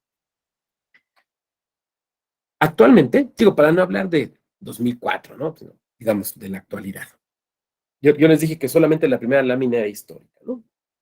Cuando una persona se registra como candidata o candidato, entre la información que proporciona está la información que tiene que ver con sus ingresos, su capacidad económica. Y esto es muy importante para efectos de fiscalización por parte del INE. Ustedes saben que la fiscalización electoral, salvo las organizaciones ciudadanas que se quieren constituir como partidos políticos locales, con esa excepción, la fiscalización electoral está en manos del INE. Entonces, esa información es muy importante para que el INE pueda desahogar una adecuada fiscalización, pero también es muy importante para el momento de imponer sanciones. Les voy a platicar un caso que me tocó conocer. Se denunció a un presidente municipal y a su hijo, que era regidor, por ciertas conductas ilícitas, ¿no? Se demostró que sí, y entonces estábamos discutiendo fijar la sanción.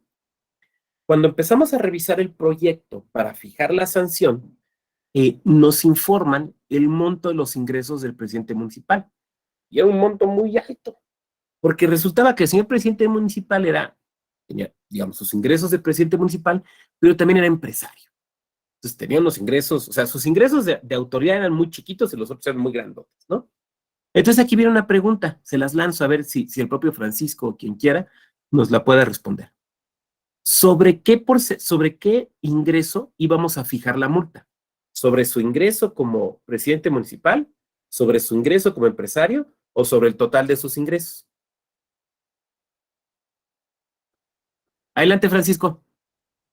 Yo considero que sería sobre el total de los ingresos, porque la ley lo que exige es investigar la condición socioeconómica del infractor y no hace una distinción de si es como público o privado, en mi consideración.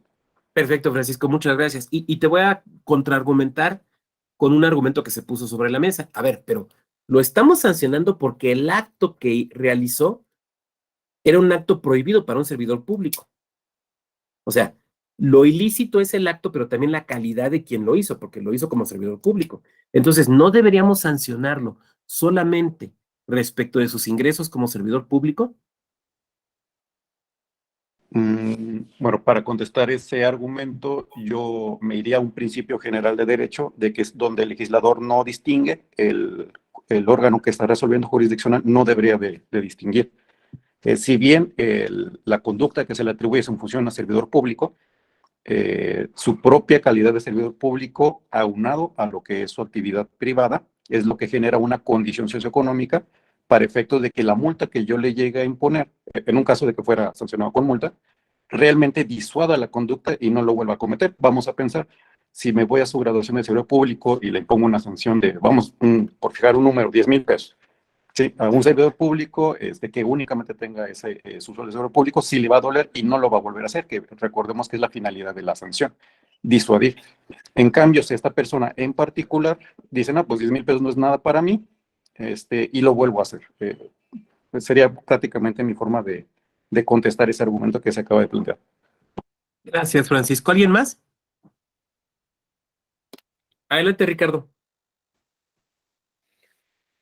A mí me parece que podría, en contrario de la apreciación, podría generarse un problema de ir más allá del límite que establece la propia ley, porque evidentemente tú estás recibiendo un salario que sea por esa circunstancia, por la actividad pública, y por lo tanto, para mi gusto, podría ser extralimitativo.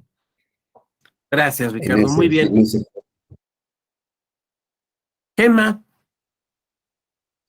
Sí, buenos días. También en muchas situaciones la autoridad electoral toma en consideración para fijar las multas del mínimo vital, que es una jurisprudencia, creo que es un tribunal colegiado de circuito, que igual dice que se tiene que tomar en cuenta todo la capacidad económica para imponer la multa. En todo caso, si se llegan a declarar incompetentes en cuanto a incompetentes económicamente, a veces se les sanciona únicamente con una amonestación pública, tanto en procedimientos ordinarios sancionadores como en los procedimientos de fiscalización. Perfecto, Gemma, muchas gracias. Bien, la realidad es que se tiene que sancionar sobre el total de los ingresos. O sea, la multa en su caso tiene que ser sobre el total de los ingresos, por dos razones. Primera, porque la ley electoral no establece el distingo. O sea, la ley electoral no te dice, a las personas servidoras públicas solo las puedes sancionar considerando sus ingresos como servidoras públicas. No. Segundo, porque tiene que atender a la capacidad de pago, y la capacidad de pago se compone de todos sus ingresos, no nada más de unos en particular. Por eso, por ejemplo, puede suceder que respecto a una misma conducta, y dos personas o tres denunciadas, la sanción pecuniaria sea más alta para unas que para otras. Oiga, pero es que la conducta es la misma. Sí, pero la capacidad de pago no. La sanción siempre se tiene que graduar, por ejemplo, cuando hablamos de una sanción económica, respecto de capacidad de pago. Muy bien, vamos a ver si hay algún otro comentario por acá. Servidor público. Bueno, manita levantada. Ricardo, adelante, Ricardo, te escuchamos. Desde luego aceptando lo que dice, pero bueno, la cuestión es de muchos criterios. De hecho, me llamó la atención porque desconocía, la verdad me dio bastantes luces toda la exposición, gracias, magnífica, pero tengo la impresión de que hay bastante a la hora de la práctica, es una apreciación de alguien que no está dentro y que no ha ubicado un procedimiento, que hay bastantes temas subjetivos. Por ejemplo, el tema de los términos, no alcancé a escuchar porque acá se cortaba un poco el audio, pero escuché que era con cierta premura y de los términos que usted nos dio, pues la verdad se advierte un procedimiento demasiado largo. ¿Sí? Y finalmente, por ejemplo, entre la comisión y el consejo, ambos órganos son la máxima decisión, pero son, en ambos casos, los consejeros no necesariamente son abogados, es una instancia de resolución más política. Yo siempre he tenido mis dudas respecto de esa parte sobre lo técnico, por supuesto, sin desacreditar el trabajo técnico, que es extraordinario, sino más bien aduciendo que muchas veces pasan cuestiones de otro tipo, subjetivas. Y bueno, ahí lo quisiera como consultar de la mano de las situaciones, medidas cautelares que usted dio. ¿Qué pasa en esos casos de la medida? Y es una pregunta. ¿Qué pasa en esos casos de la medida cautelar cuando se va a suspender, no sé, X situación y después ya con el transcurso del tiempo resulta que ya estás en la campaña? O sea, tú dijiste actos anticipados, ya estás en la campaña, sí. Por supuesto, se pueden dar elementos para otro proceso, pero ¿qué pasa ahí? Ya estando en la campaña, la medida cautelar, ¿qué pasó con esa situación? A 10 días de un procedimiento de un acto anticipado. Es un ejemplo que se me vino a la mente. Wow. Sí. Y pregunta más bien. ¿Cómo no? Bueno, en primer lugar diría que sí, esta posibilidad que tienen los órganos administrativos electorales de resolver el POS, en el caso del INE, pues nos recuerda una vieja figura del derecho procesal germánico, ¿no? Que es el Tribunal de Escabinos, donde tenemos gente especialista en derecho y gente que no lo es. Entonces es, digamos, un escabinato, ¿no? No es una figura, a lo mejor poco común, pero no totalmente extraña en el derecho, ¿no? Y yo diría que hay que recordar que así fue como nació. Ahora, siempre cabe, desde luego, la posibilidad de la impugnación ante el Tribunal Electoral. Y, por ejemplo, por regla general, las decisiones que toma el Consejo General pueden ser impugnadas y resueltas por la Sala Superior, que ahí sí, bueno, pues ya solamente son personas expertas en derecho electoral, ¿no? Eso en un primer momento. En un segundo momento, bueno, sí puede suceder lo que tú comentas. Ahora, los plazos que comenté son, digamos, plazos máximos, pero eso no quiere decir que no pueda en muchas ocasiones resolverse con mayor rapidez. El periodo que yo digo de aproximadamente lo que dura un asunto en un tribunal es desde que entra al tribunal. Aquí, digamos, esta es la etapa previa, ¿no? La etapa que se da, o en el procedimiento ordinario sancionador, que se da completa ante el INE. Pero en muchas ocasiones no se agotan los 40 días. Se termina antes, porque también el propio INE con tantos asuntos, no busca tenerlos, digamos, ahí archivaditos y guardados, ¿no? Sino tratar de darle celeridad. La verdad es que sucede lo mismo normalmente con los soples, porque los tribunales locales también son muy, ¿cómo podríamos decir? Es que no quiero decir quisquilloso, pero digamos cuidadosos de los tiempos, entonces andan, digamos, ahí apurando, ¿no? Entonces, por ese lado. Ahora, en cuanto a el ejemplo que me pones, bueno, pues puede suceder que la medida cautelar se levanta, ¿no? Y ya, por ejemplo, el comercial o el promocional ya se puede pasar o se puede circular. Pero, por ejemplo, si era un promocional pautado para la etapa de precampañas o la etapa de intercampañas, pues en realidad ya va a ser sustituido por otro. Incluso por interés del propio partido que lo presentó, porque ya están en otro momento y ya pueden realizar otros actos, digamos, más abiertamente de promoción, entonces va a ser sustituido ya por otro. Teníamos aquí un comentario, Salomón Aguirre. En caso de violencia política de género por autoridades municipales que ya hayan dejado su cargo por conclusión de su periodo para el cual fueron electos y que los hechos fueron denunciados 2 meses antes de la conclusión del mandato, ¿se les pueden poner sanciones después de varios meses de haber dejado el cargo? ¡Ay, qué pregunta tan específica, Salomón!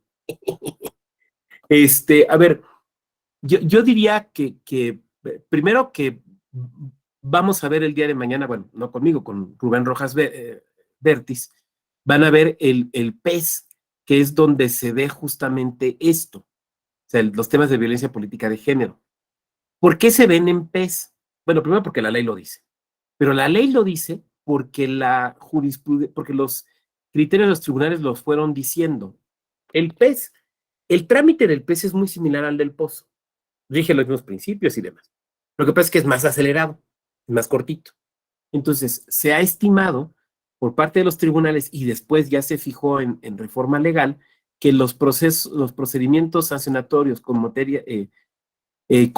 de violencia política de género se tienen que resolver más rápidamente. Entonces, por eso se tramitan en PES. Entonces, no quisiera, perdón, Salomón, no quisiera adelantarme porque es un tema de mañana. Entonces, lo van a ver mañana, digamos, con el especialista y van a poder profundizar en él. Pero sí te estoy diciendo por qué no se tramitan en POS, sino en PES.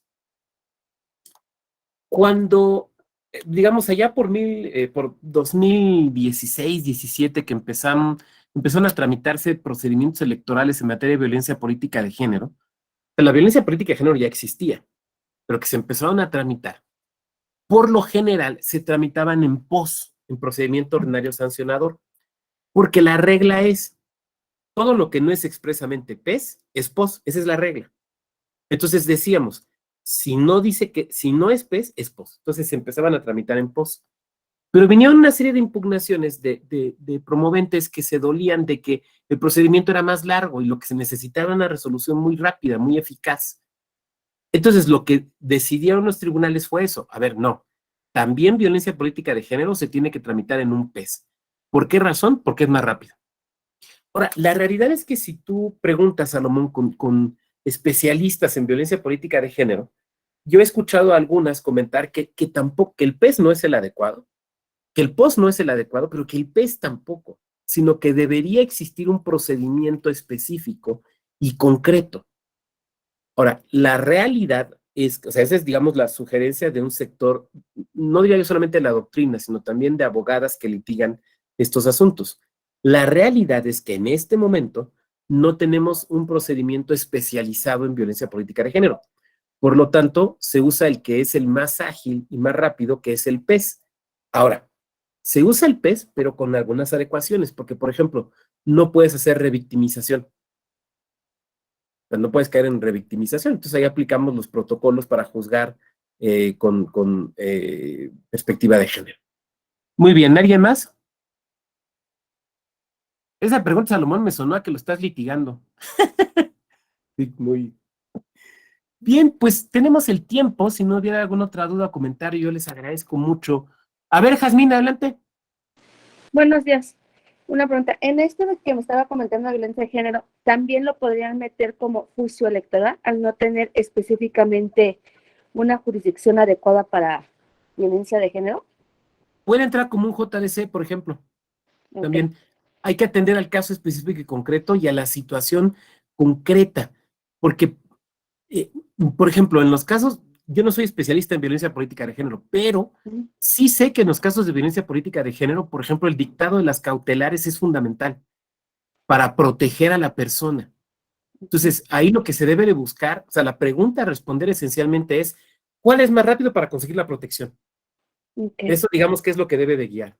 En todo caso, sería una denuncia ante la Fiscalía Electoral, ¿no? Primero, antes que nada, para las medidas. Puede ser, puede ser.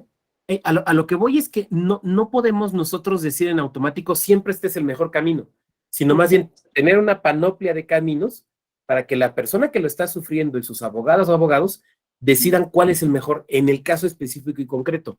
Porque hay veces que puede ser la denuncia penal, pero hay veces que no. Ok. Entonces, sí, por eso digamos que a diferencia de lo que sucede en otros casos donde muy concretamente, a ver, la vía es esta y solo es esta, en violencia política de género hay un panorama un poco más amplio, por la idea de protección. Gracias, doctor. Con mucho gusto. Joel, adelante, Joel. Gracias, doctor. Una pregunta. Usted comentó durante su exposición que fue excelente, muchas felicidades, y bueno, todos quienes de alguna u otra forma estamos involucrados sabemos que las quejas se pueden presentar en forma oral o por correo. Y usted decía que ante la duda que tuviera el órgano electoral, tendría que mandar llamar a la persona que la promovió. Aquí me surge una duda porque para el caso del Código Electoral del Estado de México, no basta con que la presente vía correo o en forma oral, sino que posteriormente tiene 48 horas para irla a ratificar. En caso de que el quejoso no acuda, la queja se desecha o es improcedente. No sé aquí si me quedó claro o es el caso de que lo que expuso usted nada más dice, bueno, se presenta por correo y es todo. Bueno, desde luego lo que yo expuse es, como precisaba la legislación federal, hay que atender en cada caso a las peculiaridades, como tú bien comentas, en este caso del Estado de México. Ahora, yo lo que entendería es que si, a ver, tendría que notificarse a la persona en el domicilio correcto y adecuado para efecto que tiene 48 horas para ratificar. Y si no ratifica, eso no quiere decir que no pueda volver a presentar la misma denuncia, ¿no? Bueno, no la misma denuncia, sino denunciar por los mismos hechos, que creo que se podría dar. Pero sí, respondiendo en corto a tu pregunta, Joel, sí, lo que yo comenté se refiere a lo federal y hay que hacer el ejercicio que tú muy bien estás haciendo de contrastarlo con lo local. Pedro Sergio, Pedro, un gusto saludarte por acá. Ya nos hemos visto por ahí en otros módulos. Bien, pues yo les agradezco su amable presencia. Les he dejado ahí la forma de contacto, que es la cuenta de Twitter. Les deseo que tengan muy buen día y desde luego que concluyan muy exitosamente su diplomado. Ana Laura, adelante, Ana Laura. Nada más tu micro, por favor. Perdón, doctor, me equivoqué de botón. Le iba a mandar un mensaje agradeciéndole su clase, maestro. Ay, muchas gracias. Si no, yo como aquel que ya falleció, yo me quedo mientras aplaudan, o en este caso mientras pregunten, yo me quedo aquí. Pues les agradezco mucho. Muy buen día. Buen día, doctor, gracias. Excelente inicio de semana, que estén bien. Buen día, gracias. Gracias. Saludos. Gracias, doctor.